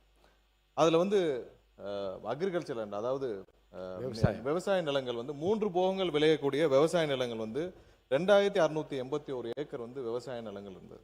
ஸோ அரசு நிலங்களாக இதுல காட்டப்பட்ட நிலங்கள் வந்து 1972 ஏக்கர் அரசு நிலங்களாக காட்டப்பட்டது. இதுல கிட்டத்தட்ட 1558 ஏக்கர் வந்து வாட்டர் பாடிஸ், அதாவது நீர்நிலைகள். அதுல பெரும்பாலும் பெரிய நீர்நிலைகள், பெரிய ஓடைகள் எல்லாம் வந்து இந்த அரசு நிலமாக காட்டப்பட்ட 1972 ஏக்கர்ல வந்து 1558 ஏக்கர் வந்து நீர்நிலையாக காட்டப்படும். இது வரைக்கும் அதாவது 90% நேற்றே வந்து பேட்டியில் அண்ணன் தங்கம் தண்டஸ் அவர்கள் பலர் வந்து சொல்லியிருந்தாங்க, 90% நிலங்கள் கையகப்படுத்தணும். அப்படி கையகப்படுத்தப்படவில்லை. இது வரைக்கும் வந்து 1802 ஏக்கர் மட்டும்தான் கையகப்படுத்தப்பட்டுள்ளது. அதாவது 48% மட்டும்தான் கையகப்படுத்தப்பட்டுள்ளது, மீதியெல்லாம் கையகப்படுத்தவில்லை. அதுலேயும் பார்த்தீங்கன்னா ஏகனாபுரம், இந்த காரை, தண்டலம், சிறுவள்ளூர் போன்ற கிராமங்களில் 1 சென்ட் நிலம் கூட கையகப்படுத்தப்படவில்லை. அதெல்லாம் கையகப்படுத்தாமல் இருக்கு. இதுல இன்னொரு விஷயம் எல்லாரும் புரிஞ்சுக்கணும்னா, நேற்றே முதல்வருடைய அறிக்கையில ரொம்ப தெளிவாக சொல்லப்பட்டிருக்கு. எப்படின்னா, இது வரைக்கும் வந்து நம்மளுடைய கரண்ட் கெப்பாசிட்டி, அதாவது 30 மில்லியன் பேசஞ்சர்ஸை ஹேண்டில் பண்ற கெப்பாசிட்டி இப்ப இருக்கிற கரண்ட் ஏர்போர்ட்டுக்கு இருக்கு. அது இல்லாமல் டெர்மினல் 3 வந்து கம்ப்ளீட் ஆச்சுன்னா இன்னொரு 5 மில்லியன், அதாவது இது ரெண்டும் சேர்த்தால் 35 மில்லியன் கெப்பாசிட்டியை நம்ம அடைவோம். அது இல்லாமல் டெர்மினல் 5, அதாவது நார்த் வெஸ்ட்ல டெர்மினல் 5க்கு நம்ம கம்ப்ளீட் பண்ணி முடிச்சோம்னா, திட்டமிடப்பட்டு முடிச்சோம்னா, கூடுதலாக 20 மில்லியன் பேசஞ்சர்ஸை ஒரு வருஷத்திற்கு கையாளக்கூடிய கெப்பாசிட்டி வரும். அதாவது வருஷத்திற்கு 55 மில்லியன் கெப்பாசிட்டி வந்து நம்ம கையாளக்கூடிய திறமை இப்ப இருக்கிற கரண்ட் ஏர்போர்ட்லேயே டெர்மினல் 3, டெர்மினல் 5 முடிச்சோன்னா இருக்கும். இது எப்படின்னா, இப்ப இருக்கிற பெங்களூர் ஏர்போர்ட் வந்து 4.5 மில்லியன் பேசஞ்சர்ஸ் ஒரு வருஷத்துக்கு ஹேண்டில் பண்றாங்க. அதை விட 10 மில்லியன் அதிகமாகவே ஹேண்டில் பண்ணக்கூடிய அளவுக்கு திட்டமிடல் முடித்த பிறகுதான் இது குறித்த அறிக்கையை முதல்வர் அவர்கள் தெரிவித்தார். அதாவது இப்போ இருக்க கரண்ட் ப்ராஜெக்ட்ல நிறைய தவறான தகவல் கொடுக்கப்பட்டிருக்கு. அதாவது என்விரான்மெண்டல் கிளியரன்ஸ் வாங்கிட்டோம்னு சொல்லியிருக்காங்க. கிடையாது, என்விரான்மெண்டல் கிளியரன்ஸ் வாங்கப்படவில்லை. அதாவது என்விரான்மெண்டல் இம்பாக்ட் அசஸ்மெண்ட் கூட இதுக்கு பண்ணல. இது அதுவே பண்ணாமல் என்விரான்மெண்டல் கிளியரன்ஸ்லாம் வாங்க முடியும். என்விரான்மெண்டல் கிளியரன்ஸ்லாம் இது வரைக்கும் வாங்கப்படவில்லை. மிகவும் அதில் வந்து நிறைய வாட்டர் பாடிஸ் இருக்கு. அதனால தான் வந்து இந்த திட்டம் வந்து 5 ஆண்டுகளாக, அதாவது அதிமுக காலத்தில் ஆரம்பிக்கப்பட்டாலும் 5 ஆண்டுகளாக எந்தவித நகர்வும் இல்லாமல் இருந்ததுக்கு முக்கிய காரணம் பெரும்பாலும் நீர்நிலைகள், விவசாய நிலங்கள், 3 போகம் விளையக்கூடிய நிலங்கள். இதில் இப்போ அதிகமாக கவலைப்பட்டு இங்கே கதறுபவர்கள் அனைவரும் பார்த்தீங்கன்னா ஒன்று G2 மாப்பிள்ளைக்காக இருக்கட்டும், இல்லைன்னா அதில் கருப்பு பணத்தை கொண்டு போய் முதலீடு செய்தவர்களாக இருக்கட்டும், வேற யாருக்காகவும் இருக்காது. கண்டிப்பாக விவசாயிகளுக்கு மட்டும்தான், விவசாயிகளை மட்டும்தான் கணக்கில் வைத்துக் கொண்டு இது செய்யப்பட்டிருக்குது, வேற யாருக்காகவும் இல்லை. கேள்வி வேணா கேட்கட்டும், அதுக்கு நான் ரெடியா இருக்கேன் பதில். அண்ணன் கேட்க சொல்லுங்க. நீங்க உட்கார்ந்துங்க, அப்ப அவர் பேசிட்டான். ஆக ஏற்கனவே அங்கே இருக்கக்கூடியவர்கள் ஏறத்தாழ 2500 மேற்கொள்ள பட்டா நிலங்களை வைத்திருப்பவர்களுக்கு காம்பன்சேஷன் கொடுத்து அக்விசிஷன்லாம் முடிந்து ப்ராக்ரஸ்லாம் வந்ததுக்கப்புறம் இந்த திட்டத்தை கைவிடுவது என்பது தமிழ்நாட்டினுடைய ஒட்டுமொத்த பொருளாதார வளர்ச்சிக்கும் அது நிச்சயமாக எதிரானதாக இருக்கும். அந்த வளர்ச்சிக்கு உதவாது. நீங்கள் சொல்றபடி 1.5 ட்ரில்லியன் அமெரிக்கன் டாலர் எக்கானமி என்பதை ஒருபுறம் நீங்கள் சொல்லிக்கொண்டே இன்னொரு புறம் அதற்கு எதிராக செய்கிறது என்பதுதான் எங்களுடைய நிலைப்பாடு. அதைத்தான் நாங்கள் விளக்கிறோம். பேரவைத் தலைவர்ல மீண்டும் அந்த தவறான தகவல் தான் பதிவு செய்யறாங்க. அவருக்கு சொல்லிட்டான். இல்ல நான் முடிச்சிட்டு போயிடுறேன். இல்ல இவர் நான் முடிச்சிடுறேன். அவருக்கு சொல்லிட்டேன், பதில் சொன்ன பிறகு உங்களுக்கு அனுமதி தரேன். நான் அனுமதி தரேன். சரி பேசு. மாண்புமிகு பேரவைத் தலைவர்களே, நான் கேட்ட வினாவுக்கு மாண்புமிகு எரிசக்தித்துறை அமைச்சர் வந்து முழுமையான விளக்கம் கொடுக்கல. ஏன்னா அங்கே பரந்தூர் விமான நிலையத்திற்கு அவர் பதிலளித்தது 48% நிலம் கையகப்படுத்திருக்கிறாங்க. அதில் 1702 ஏக்கர் நிலம் கையகப்படுத்தப்பட்டதாக, அதற்கு உண்டான இழப்பீட்டு தொகை விவசாயிடத்தை கொடுத்தாச்சு. இப்போ 1702 ஏக்கரை விவசாயிக்கு கொடுப்பீங்களா, இல்லது வேறு திட்டத்துக்கு பயன்படுத்துவீங்களா, இல்லது விவசாயத்திலிருந்து அந்த தொகையை பெறுவீங்களா என்ற விளக்கத்தை மாண்புமிகு எரிசக்தித்துறை அமைச்சர் விளக்க வேண்டும். திரும்ப தவறான தகவல் கொடுத்துட்டு இருக்காங்கன்றத நம்ம சொன்னது. ஏன்னா 90% 95% நம்ம வந்து அக்யூர் பண்ணி முடிச்சிட்டோம், அக்யூசேஷன் முடிச்சிட்டோம், கையகப்படுத்தி முடிச்சிட்டோம்னு சொன்னாங்க. அது கிடையாது. 48% மட்டும்தான் கையகப்படுத்தப்பட்டு உள்ளது. மீதி எல்லாம் வந்து அதில் 1500 ஏக்கர் வந்து நீர்நிலைகளாக இருக்கின்றதா நம்மளுடையது.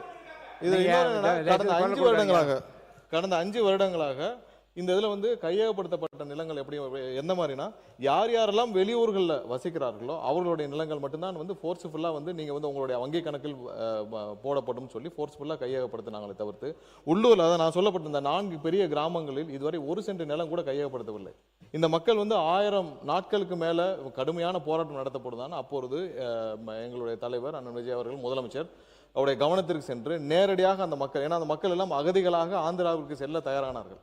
ஸோ அப்போ தான் வந்து முதல்வருடைய கவனத்திற்கு கொண்டு போய் அவரே வந்து அதை சமூக ஊடகங்களாக வழியாக பார்த்து இதை நம்ம கண்டிப்பாக கையில் எடுக்கணும்னு சொல்லி முதல்வராக அப்பொழுது எங்களுடைய தலைவர் நேரடியாக தலையிட்டு நேரடியாக அந்த மக்களுக்கு போய் சொன்னது. ஏன்னா அந்த ப்ராஜெக்டை ஃபுல்லாக அண்டர்ஸ்டாண்ட் பண்ணி அப்போ இருக்கிற ரன்வே வந்து இங்கே இருக்கிற நீர்நிலைகள் மேலே போக முடியாதுன்னு சொல்லி முதல்வர் அவர்கள் அப்பயே வந்து அந்த ஏர்போர்ட் அத்தாரிட்டிக்குரிய நபர்களிடம் எல்லாரோடையும் ஆலோசிச்சிட்ட பிறகு தான் அந்த முடிவை ரொம்ப ஆழமாக அந்த முடிவை எடுத்து இந்த இடம் வந்து ஏர்போர்ட்டுக்கும் ரன்வேக்கும் உகந்ததில்லைன்னு சொல்லி பல வல்லுநர்களும் ஆலோசித்து அதுக்கப்புறம் தான் அந்த முடிவே எடுத்தார். ஏன்னா அது வந்து அந்த இடத்துல ரன்வே போட்டாலும் அது உகந்ததில்லைன்னு சொல்லி முடிவை எடுத்த பிறகு தான் அந்த முடிவை எடுத்தார். இப்போ உங்களுக்கு தேவை நம்ம ஒரு 55 மில்லியன் நபர்களை ஹேண்டில் பண்ணக்கூடிய கெப்பாசிட்டி உள்ள ஒரு ஏர்போர்ட் தான். ஏன்னா இன்னைக்கு பெங்களூர் ஏர்போர்ட்டை கம்பேர் பண்ணுறீங்க, பெங்களூர் ஏர்போர்ட்டோடைய கெப்பாசிட்டி இன்னைக்கு வந்து 4.5 மில்லியன் 44 மில்லியன் நபர்களை தான் ஹேண்டில் பண்ணுறாங்க ஒரு வருஷத்துக்கு.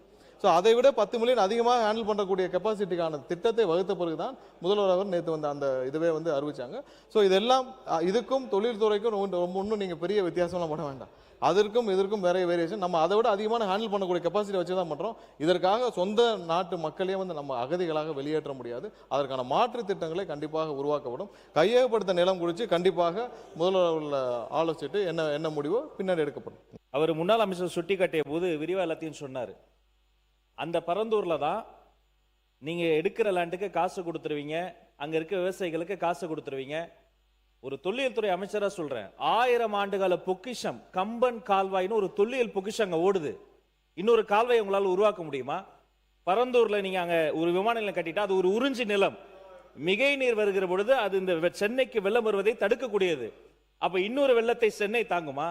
அப்ப பரந்தூர்ல நீங்க கிரீன் ஏர்போர்ட்லாம் கட்ட முடியாது. வேணா வாட்டர் ஏர்போர்ட் வேணா கட்டி மிதந்து வேணா போலாம். விவசாயிகள் சார்பில் சொன்னதை செய்த மாண்புமிகு முதல்வருக்கு நான் நன்றி சொல்கிறேன். முடிச்சிட்டு வரேதான். மாண்பு தொழில்துறை அமைச்சர் தான். முன்னாள் முதலமைச்சர் உட்காருங்க. மாண்புமிகு உறுப்பினர் வந்து கேள்வி கேட்டிருந்தாரு. இந்த திட்டத்தை கைவிட்டுட்டீங்க, கையகப்படுத்திய நிலத்தை வந்து என்ன பண்ண போறீங்கன்னு.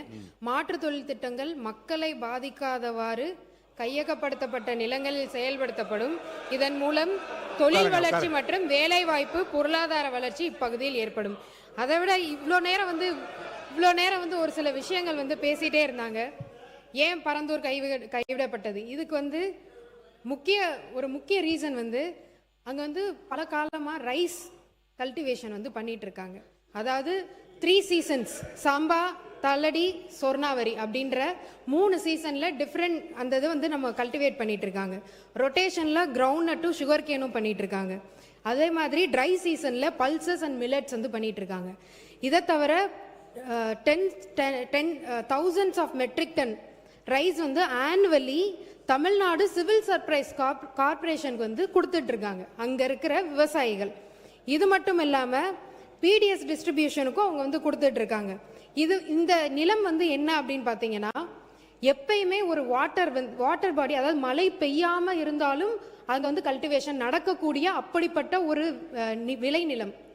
அந்த இடத்த நம்ம வந்து இன்னைக்கு ஏர்போர்ட்டாக மாற்றணும்னு சொல்லிட்டு இருக்கோம். இதை தவிர அங்கே வாட்டர் கெனல் வந்து 1-2 இருக்கு. குணகரம்பாக்கம், கம்மங்கால் கெனல், 2 கெனல்ஸ் வந்து இங்கே இருக்கு. இது வந்து எப்படி உங்களுக்கு செயல்படுதுன்னா, ஒரு ப்ரெஷரை ரிலீஸ் பண்ணி அந்த வாட்டர் பாடி வந்து தானாகவே அடையார் ரிவருக்கும் செம்பரம்பாக்கம் லேக்குக்கும் இன்னைக்கு வந்து போய்கிட்டு இருக்கு.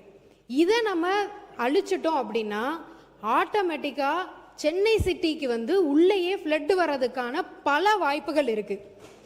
இவ்வளவையும் நம்ம அழிச்சு நம்ம ஒரு பரந்தூர் ஏர்போர்ட், நாம வந்து ஏர்போர்ட் வேணான்னு சொல்லவே இல்லை. இன்னொரு இடத்த நாங்கள் இந்த மாதிரி அதுவும் ஒரு சரிவான இருக்கிற ஒரு விளைநிலம், அந்த இடத்துல நீங்கள் எவ்வளோ தூரம் மண்ணை போட்டு இன்னொரு ஒரு ஏர்போர்ட்டை நீங்கள் கொண்டு வருவீங்க? இது கொச்சினில் நடந்தது. இதனால 14 நாள் வந்து அந்த ஏர்போர்ட் வந்து பூட்டி கிடக்கப்பட்டது. இதே மாதிரி ஒரு விளைநிலத்தை கொண்டு வந்து அந்த ஏர்போர்ட் 14 நாள் பூட்டி கிடந்தது. இது மட்டும் இல்லாமல் இன்னைக்கு எங்களுடைய மாண்புமிகு முதலமைச்சர் அன்னைக்கு ராகுல்ன்ற ஒரு பையன், இந்த பையன் அன்னைக்கு ஒரு பேட்டி கொடுத்திருந்தாங்க. எங்களுக்கு பரந்தூர் விமானம் வேண்டாம், நாங்கள் என்ன அந்த விமானத்தில் பறக்கவா போகிறோம் அப்படின்னு எங்களை காப்பாத்துங்கன்னு ஒரு வார்த்தை சொன்ன அந்த ஒரு வார்த்தைக்காக இன்னைக்கு இந்த அறிவிப்பு மக்கள் கொண்டாடுறாங்க. அங்கே நடந்த ஒரு ரீசன்ட் லோக்கல் பாடி மீட்டிங்கில் விஜய் ரோடு அப்படின்னு சொல்லி நாங்கள் வைக்க போகிறோன்னு அறிக்கையே அவங்க வந்து இன்னைக்கு விட்டுருக்காங்க. மக்கள் அத்தனை பேரும். இதனால விவசாயிகளோட வாழ்வாதாரம் பாதிக்கப்படும், 1500 நீர்நிலைகள் பாதிக்கப்படும், 1000 குடும்பங்கள் இடம்பெயரணும். இதையெல்லாம் கன்சிடர் பண்ணாம ஒரு ஏர்போர்ட்டை நம்ம எப்படி அங்கே கொண்டு வர முடியும்? இதை தவிர இன்னொரு வந்து கேட்டிருந்தாரு. நான் ஒரே ஒரு கேள்வி கேட்குறேன். சென்னை ஏர்போர்ட் மீனம்பாக்கம் ஏன் நீங்க 5 வருடம் கிடப்புல போட்டு வச்சிருந்தீங்க? மேல இருந்து சென்ட்ரல் கவர்மெண்ட் உங்களுக்கு அன்னைக்கே அப்ரூவல் கொடுத்திருந்தாங்க. நீங்க ஏன் 5 வருஷம் அதை சும்மாவே வச்சிருந்தீங்க? உங்களுக்கே தெரியும் பரந்தூர் ஏர்போர்ட் வந்ததுன்னா இன்னும் 5 வருஷம் ஆகும்னு. ஆனா அதை எக்ஸ்பேன்ஷன் அன்னைக்கே பண்ணியிருந்திருக்கலாம். அதுக்கான சென்ட்ரல் கவர்மெண்ட் அதுக்கான அப்ரூவலும் கொடுத்தாங்க. என்ன நோக்கத்துக்காக நீங்க இதை வந்து ஸ்டாப் பண்ணி வச்சிருந்தீங்க? உங்களோட மனசாட்சியை நீங்களே கேட்டுக்கோங்க. நீங்க பேசுங்க, தொடர்ந்து பேசி முடிங்க. நீங்க பேசுங்க, உட்காருங்க. அவங்க பேசி முடிக்கல. இது மட்டும் இல்லாம இன்னைக்கு வந்து சொல்றாங்க இதனால வந்து தொழிலே வந்து பாதிக்கப்படும் தமிழ்நாட்டில். அப்ப 49% எலக்ட்ரானிக் எக்ஸ்போர்ட் வந்து இன்னைக்கு பரந்தூர் ஏர்போர்ட்டை நம்பி தான் இன்னைக்கு போய்கிட்டு இருக்கா. 41% எலக்ட்ரானிக்ஸ் எக்ஸ்போர்ட் இன்னைக்கு போர்ட் மூலமாகவும் ஏர் கார்கோ மூலமாகவும் சென்னை ஏர்போர்ட் மூலமாக தான் அனுப்பிச்சிட்டு இருக்கோம். நாம வந்து இன்னைக்குமே எதையுமே நம்ம சொல்லவே இல்லை. எங்களுக்கு ஏர்போர்ட் வேணும், 2வது ஏர்போர்ட் வேணும். எக்ஸ்பேன்ஷனுமே உள்ள இருக்கிற காரிடோர்லேயே தான் வரப்போகுது.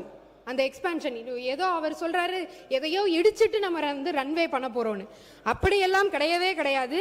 அதுக்காக ஏர்போர்ட் அத்தாரிட்டி இந்தியா வந்து ஏற்கனவே வந்து T5 முனையத்தின் பயணிகள் முனையம் வந்து உத்தேசிக்கப்பட்டிருக்கு. அதே மாதிரி T5 முனையத்தின் புறவழி சாலை, தாம்பரம் மதுரவாயில் சாலை அமைக்க மாநில அரசின் அனுமதியும் ஒத்துழைப்பும் கோரியுள்ளது. நெக்ஸ்ட் 10 வருஷத்துக்கு இது வந்து நம்மளுக்கு கண்டிப்பாக ஒரு இது இருக்கும். அதே மாதிரி அடுத்து செகண்ட் ஏர்போர்ட் மக்கள் பாதிக்கப்படாமல், விவசாய நிலங்கள் பாதிக்கப்படாமல், அதே மாதிரி சிப்காட்டும் அதே மாதிரி இருக்கிற மக்கள் பாதிக்கப்படாமல், விளைநிலங்கள் பாதிக்கப்படாமல், அப்படி இருக்கிற நிலங்கள் மட்டும்தான் கையகப்படுத்தப்படும். மாநில அரசாங்கத்திற்கு அல்ல, மாநில அரசாங்கம் நிலம் கையகப்படுத்துவதோடு நம்முடைய பணிகள் முடிந்து விடுகிறது. அந்த ஒன்றிய அரசாங்கத்துடைய ஆணையை ஏற்று இது சம்பந்தப்பட்ட இந்த பரந்தூர் ஏகநாதபுரம் இந்த பகுதியில் 13 வில்லேஜுகள், 2 மாத்திரம் இல்லை, இந்த 13 வில்லேஜுகள் எடுக்கணும் முடிவு பண்ணப்பட்டு ஒரு குழு அமைக்கப்பட்டது மாநில அரசாங்கத்தின் சார்பாக. அந்த குழுவில் நான் தான் இடம்பெற்றேன். நம்முடைய மாண்புமிகு சட்டமன்ற உறுப்பினர் தங்கநேரரசு, மாவட்டத்தை சேர்ந்த அன்பரசு 3 அமைச்சர்கள் இடம்பெற்றோம். நாங்கள் நேரடியாக காஞ்சிபுரத்துக்கே சென்று மாவட்ட ஆட்சி அலுவலகத்தில் ஒரு விரிவான ஒரு நாள் முழுவதும் அந்த விவசாயிகளெல்லாம் கூட்ட அழைத்து பேசினோம். அவர்கள் அதில் 11 வில்லேஜில் இருக்கும், அவங்களே ஒப்புதல் தந்தாங்க. 2 வில்லேஜ் தான், ஏகநாதபுரமும் இந்த பரந்தூர் 2 வில்லேஜ் தான் அது ஒப்புதல் தரல. அதுக்கு பின்னால் இதே சட்டமன்றத்தை மேலே அமைச்சர் அறையில் என்னுடைய சேம்பரில் 2 முறை வர வச்சு நாங்கள் பேசணும். அந்த அடிப்படையில் 11 பேரும் முன்வந்து வந்த விவசாயி கொடுக்குற காரணத்தினால்தான் இந்த முயற்சிக்கு நாங்கள் தமிழக அரசு அதற்கு நாங்கள் ஈடுபட்டோம். ஒன்று, அதற்கு பின்னால் தொடர்ந்து நில எடுப்பு பணிகளுக்காக அங்கே டிஆர்ஓ ஆர்டிஓ எல்லாம் போடப்பட்டு பணிகள் நடைபெற்று கொண்டிருக்கிறது.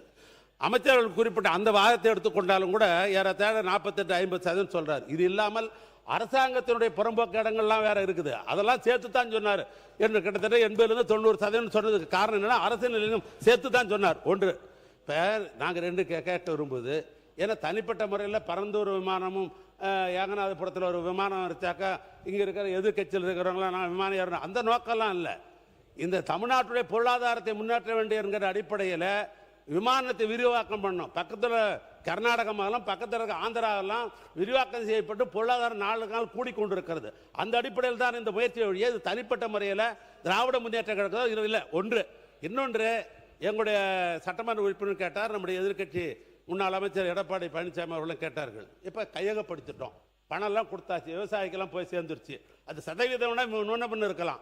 அந்த எடுத்துட்ட இடத்த அது வேற எதுக்கும் பயனும் படுத்த முடியாது. அதை பற்றி எல்லாம் உரிய நேரத்தில் உரிய நேரத்தில் அதை பற்றி முடிவுலாம் அவர்கள் அறிவிப்பார்கள். மாண்பு உறுப்பினர், நான் பல மாதங்களாக அந்த போராட்ட களத்திலே இருந்தவன் என்கின்ற வகையில் மாண்புமிகு முதல்வர் அவர்கள் அறிவித்த அந்த அறிவிப்பு ஒரு வரலாற்று சிறப்புமிக்க அறிவிப்பாக ஒன்றிய அரசு, பாஜக அரசு கொண்டு வந்திருக்கின்ற இந்த திட்டம், கடந்த காலத்தில் நாங்கள் திமுக கூட்டணியில் இருந்தபோதும் கூட இந்த திட்டம் தேவையில்லை, இந்த திட்டம் மக்களுடைய வளர்ச்சிக்கு எதிரானது என்று அப்பொழுது அந்த போராட்ட களத்தில் இருந்தவன்.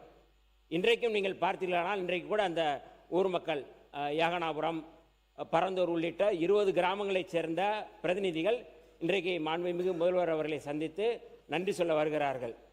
நான் அதற்கு முன்பாக அந்த பகுதியில் இருந்தபோது எல்லாருக்குமே தெரியும், அமைச்சர் பெருமக்களுக்கும் தெரியும், எங்களுடைய தலைவர் எழுச்சி தமிழர் அவர்கள் அந்த கிராமத்து மக்களை சந்தித்து அழைத்து மாண்புமிகு முதல்வர், அன்றைக்கு இருந்த முதல்வர் முத்துவேல் கருணாநிதி ஸ்டாலின் அவர்களிடமே இதை சொல்லி, இந்த திட்டம் மக்களுக்கு எதிரானது, வளர்ச்சி திட்டங்களுக்கு எதிரானது, மண்ணின் மைந்தர்கள், பூர்வீக குடிகள் அகதிகளாக மாற்றுவதற்கு தான் அதுக்கு வாய்ப்பு இருக்கிறது என்று அன்றைக்கே நாங்கள் எச்சரித்தோம். இன்றைக்கும் அதுதான் சொல்கின்றோம். அந்த திட்டம் மக்களுடைய வளர்ச்சி மிக முக்கியமானது.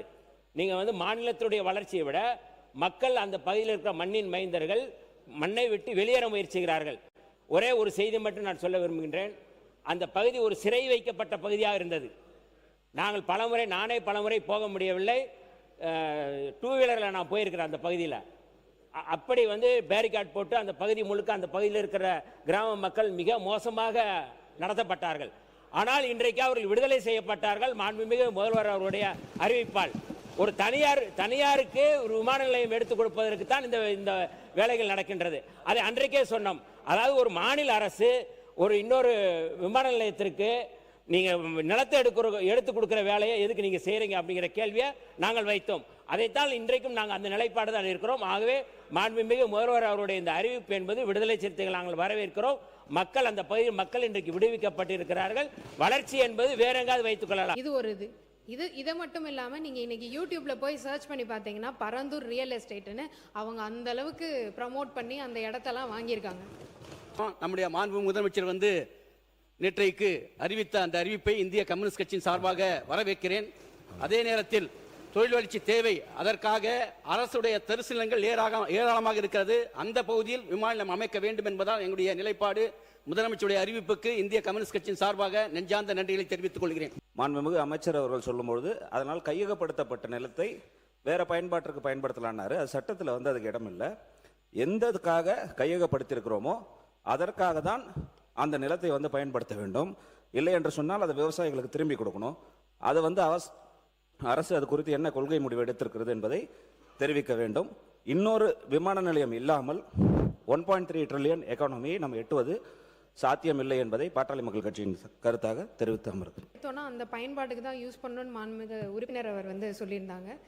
Right to fair compensation and transparency in land acquisition, rehabilitation and resettlement act 2013 clause 1999 படி ஒரு குறிப்பிட்ட திட்டத்திற்கு கையகப்படுத்தும் நிலம் அத்திட்டம் சில காரணங்களால் செயல்படுத்த இயலவில்லை எனில் மற்ற பொது திட்டங்களுக்கு அரசு ஒதுக்கீடு செய்து உத்தரவு வழங்கிட சட்டங்களில் வழிவகை உள்ளது. மாண்புமிகு பேரவைத் தலைவர் அவர்களே, உட்காருங்க, அவங்க பேசட்டும். பரந்தூர் மக்கள் எப்படி பாதிக்கப்பட்டு நம்ம இன்னைக்கு அவங்கள காப்பாற்றணுமோ அதே மாதிரி என்எல்சி நிறுவனத்தினால பாதிக்கப்பட்டவங்களை கண்டிப்பாக நம்முடைய அரசாங்கம் கைவிடாது. ஆனால் நான் ஒன்று மட்டும் கேட்டுக்கிறேன், என்எல்சி நிறுவனம் யாருடைய நிறுவனம்? அது ஒரு மத்திய அரசாங்கத்தோட நிறுவனம். நாங்கள் 3 மாதத்தில் அந்த என்எல்சி வரலை. இது பல ஆண்டுகளாக இருக்கக்கூடிய நீடிக்கக்கூடிய ஒரு பிரச்சனை. இன்னைக்கு கூட்டணியில் யார் இருக்காங்க?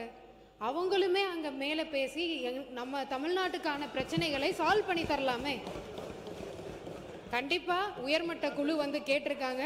அதற்கான நடவடிக்கை நம்மளுடைய மாண்புமிகு முதலமைச்சர் அங்கே இருக்க மக்களை கைவிட மாட்டார். சேலம் மாவட்டத்தில் வறட்சி நிலவி கொண்டிருக்கின்றது. ஏற்கனவே அதிமுக ஆட்சியில் இருக்கும்போது 22 மணி நேரம் மின் மோட்டர் இயக்குனாங்க. தடை இல்லாமல் தண்ணீர் கொடுக்கப்பட்டிருந்தது. கடந்த ஆட்சியில் முறையாக தண்ணீர் எங்களுக்கு கிடைக்காததுனால இப்பொழுதும் அது தொடருது. அதனால தான் இப்போ 15 மணி நேரம் 16 மணி நேரம் தான் மின் மோட்டரை இயக்குறாங்க. அதனால் குடி தண்ணீர் முழுமையாக கிடைக்கல.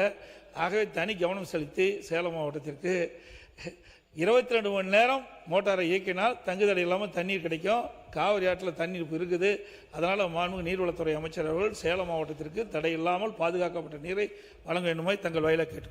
தடை இல்லாமல் கண்டிப்பாக குடிநீர் கண்டிப்பாக கிடைக்கணும். உங்கள் ஆட்சியில் இல்லை, எங்கள் ஆட்சியில் நிரந்தரமாக எந்த ஒரு பிரச்சனையும் இல்லாமல் நாங்கள் குடி தண்ணீரை நாங்கள் கொடுத்துட்றோம். அண்ணன் சொன்னாங்க, அதையெல்லாம் மனதில் வைத்துக்கொண்டு அதை உடனுக்குடன் எல்லாமே சரி செய்து தரப்படும் என்பதை தெரிவித்துக் கொள்கிறேன். அரசு மற்றும் தனியார் பயன்படுத்தினது 6 கோடி மெட்ரிக் டன். ஆனால் நமக்கு கணக்கில் வந்தது 60 லட்சம் மெட்ரிக் டன். இது எவ்வளோ பெரிய ஓட்டை! இதை எப்படி அடைக்கிறதுன்னு தெரியாம தான் நான் தலையை பிடிச்சிட்டு கிணத்தை காணான்னு தான் கம்ப்ளைண்ட் கொடுக்கணும். நன்றி. மாண்புமிகு உறுப்பினர், நீங்க சப்ஜெக்ட் பேரவைத் தலைவர்களே, என்னுடைய கருத்தை நான் வைக்கிறேன். அமைச்சர் வேண்டாம், உங்களுக்கு 15 நிமிஷம் தான் இருக்குது. அதனால இருங்க பேரவைத் தலைவர் அவர்களே, 15 நிமிஷம் தான் இருக்குன்னா 3 பதில நான் பேசி ஆகணும் இல்லையா?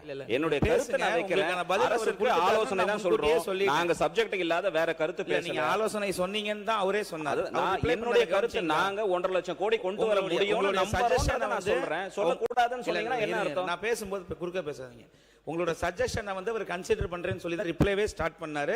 சோ அந்த பாயிண்ட்டை விட்டுருங்க, அடுத்த பாயிண்ட்டுக்கு வாங்க. வருவாய்த்துறை அமைச்சர் சொல்லும்போது சொல்லிட்டீங்க, நீங்க திரும்பி சொல்லாதீங்கன்னா என்னுடைய கருத்தை தான் நான் சொல்ல முடியும். என்னோட நோக்கம் எல்லாருக்கும் சம வாய்ப்பு கொடுக்கணும்னு தான். ஒருத்தர் மட்டுமே இன்னொருத்தவங்களோட வாய்ப்பை எடுத்துக்கிறது எந்த வகையிலும் ஏற்றுக்க முடியாது. டைம் மேனேஜ்மெண்ட் பண்றதும் இந்த சீட்ல உட்கார்ந்துருக்கவங்களுடைய தலையாய கடமை. தயவு செய்து நன்றி சொல்லி முடிங்க. தொகுதியை பத்தியே பேசுறேன். நீங்க பேச வேண்டாம்னு சொன்னா நாங்க பேசவே இல்லை. இதோட நாங்க முடிச்சுட்டோம். உங்களுக்கு கொடுத்த டைம், எனக்கு கொடுத்த டைம்னா எப்படி அடுத்தவங்களுக்கு அதே வாய்ப்பு நான் கொடுக்கணும். பாயிண்ட் ஆஃப் ஆர்டர் கேக்குறாங்க, அவங்களுக்கும் நான் வாய்ப்பு கொடுக்கணும். சரிங்களா தலைவர் அவர்களே? இருங்க, நீங்க இன்னும் நிறைய இருக்கு. அது எப்படி 5 நிமிஷத்துல முடிக்க முடியும்? பழமொழி சொல்லுவாங்க, கல்லடி பட்டாலும் கண்ணடி படக்கூடாதுன்ட்டு.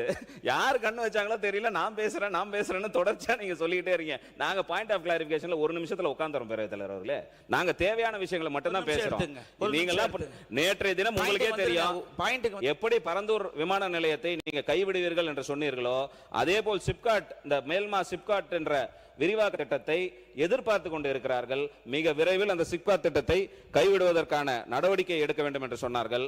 கொள்கை விளக்க குறிப்பில் டைடல் பார்க்கை பொறுத்து தெளிவா சொல்லியிருக்கிறீங்க. அதுலயும் ஒரு வெள்ள அறிக்கை நாங்க கேட்கறோம். டைடல் பார்க்ல ஆக்கியபன்சி எவ்வளவு இருக்கு? நீங்க வந்து வேணும்னு நீங்க பண்ற மாதிரி இருக்குது. சரிங்களா? இல்ல நீங்க நிறைய வச்சுக்கிட்டு படிக்கிறதுக்கு ஒன்றும் இது இல்லையே, பொதுக்கூட்டமா அது. அடுத்தவங்களுடைய வாய்ப்பை எடுத்துக்காதீங்க. நன்றி சொல்லி முடிங்க சீக்கிரம். கொள்கை விளக்க குறிப்புல கொடுத்திருக்கிறதாங்க சப்ஜெக்ட். கொள்கை விளக்க குறிப்புல சிறப்பா செயல்படுது. அதுல நீங்க பக்கம் இருக்குது அது. அதை எல்லாத்தையும் சொல்ல முடியாதுன்னு தான் புக்கில் கொடுத்துருக்காங்க. அப்புறம் அந்த அதையே எடுத்து படிச்சா என்ன அர்த்தம்? இதை புரிஞ்சுக்கோங்க சார். என்ன அதுல இருக்கக்கூடிய விஷயங்கள் விவாதம் செய்யறதா எதிர்கட்சிகளோட வேலை. பாராட்டுறது எதிர்கட்சிகளோட வேலை இல்லை. நான் கேட்பது என்ன, சிறப்பா செயல்பட்டு இருக்கு, நீங்க சந்தோஷம். ஆனா பாதி டைட்டில் பார்க் காலியா இருக்கு. அது காலியா இருக்கின்ற அக்கா ஒரு 2 நிமிஷம் முடிச்சிடுறேன். இருங்க கோச்சுக்காதீங்க. தொழில்துறை இருங்க. மாண்புமிகு அமைச்சர், மைக்ரோ டெக் பார்க் குறித்தும் நான் என்னோட பதிலுரையில் டீட்டெயில்டாக அவங்க முந்தைய அரசு என்னென்ன பண்ணுச்சு, அதில் ஆக்குபென்சி எவ்வளோ இருக்கு, டீட்டெயில்டு நான் ரிப்போர்ட் வந்து கொடுக்க போகிறேன். பதிலுரைக்காக கொஞ்சம் வெயிட். கேட்ட பிறகு அவங்க பதிலுரை சொல்கிறது தான் நல்ல விஷயம். இப்போ நான் ஆரோக்கியமான விஷயம் நான் கேட்டேன், அவங்க பதில் சொல்கிறேன்னு இருக்காங்க, சந்தோஷம். நாங்கள் அதோட அடுத்த சப்ஜெக்ட்டுக்கு போகிறேன். அதே போல் ஜெயங்கொண்டம் பகுதியை பொறுத்தவரை தருமபுரி சிப்காட்டிற்கு கூடுதலாக நிதி ஒதுக்கி தருமாறு உங்களை அன்போடு பணிவோடு கேட்டுக்கொள்கிறேன். இவ்வளவு நேரம் என்னுடைய கோரிக்கைகள் எல்லாம் எவ்வளவு குறுக்கீடுகள் இருந்தாலும் கனிவோடு பரிசீலனை செய்து கொடுப்பது. கடைசியா ஒரே ஒரு கோரிக்கை மட்டும், உங்களுடைய தேர்தல் அறிக்கையில நீங்கள் சொல்லியிருப்பது போல தமிழ்நாட்டில் பிறந்தவர்களுக்கு வருகின்ற நிறுவனங்களில் முன்னுரிமை வழங்குவதற்கு தனி சட்டம் இயற்ற வேண்டும் என்பதை கேட்டுக்கொண்டு இவ்வளவு நேரம் பொறுத்தல் அருளிய தங்களுக்கும் அங்க உள்ள இருந்து கேட்டுக்கொண்டு இருக்கக்கூடிய சபாநாயகர் அவர்களுக்கும் இங்க இருக்கக்கூடிய அவையில் இருக்கக்கூடிய அனைவருக்கும் நன்றியை தெரிவித்துக் கொள்கிறேன்.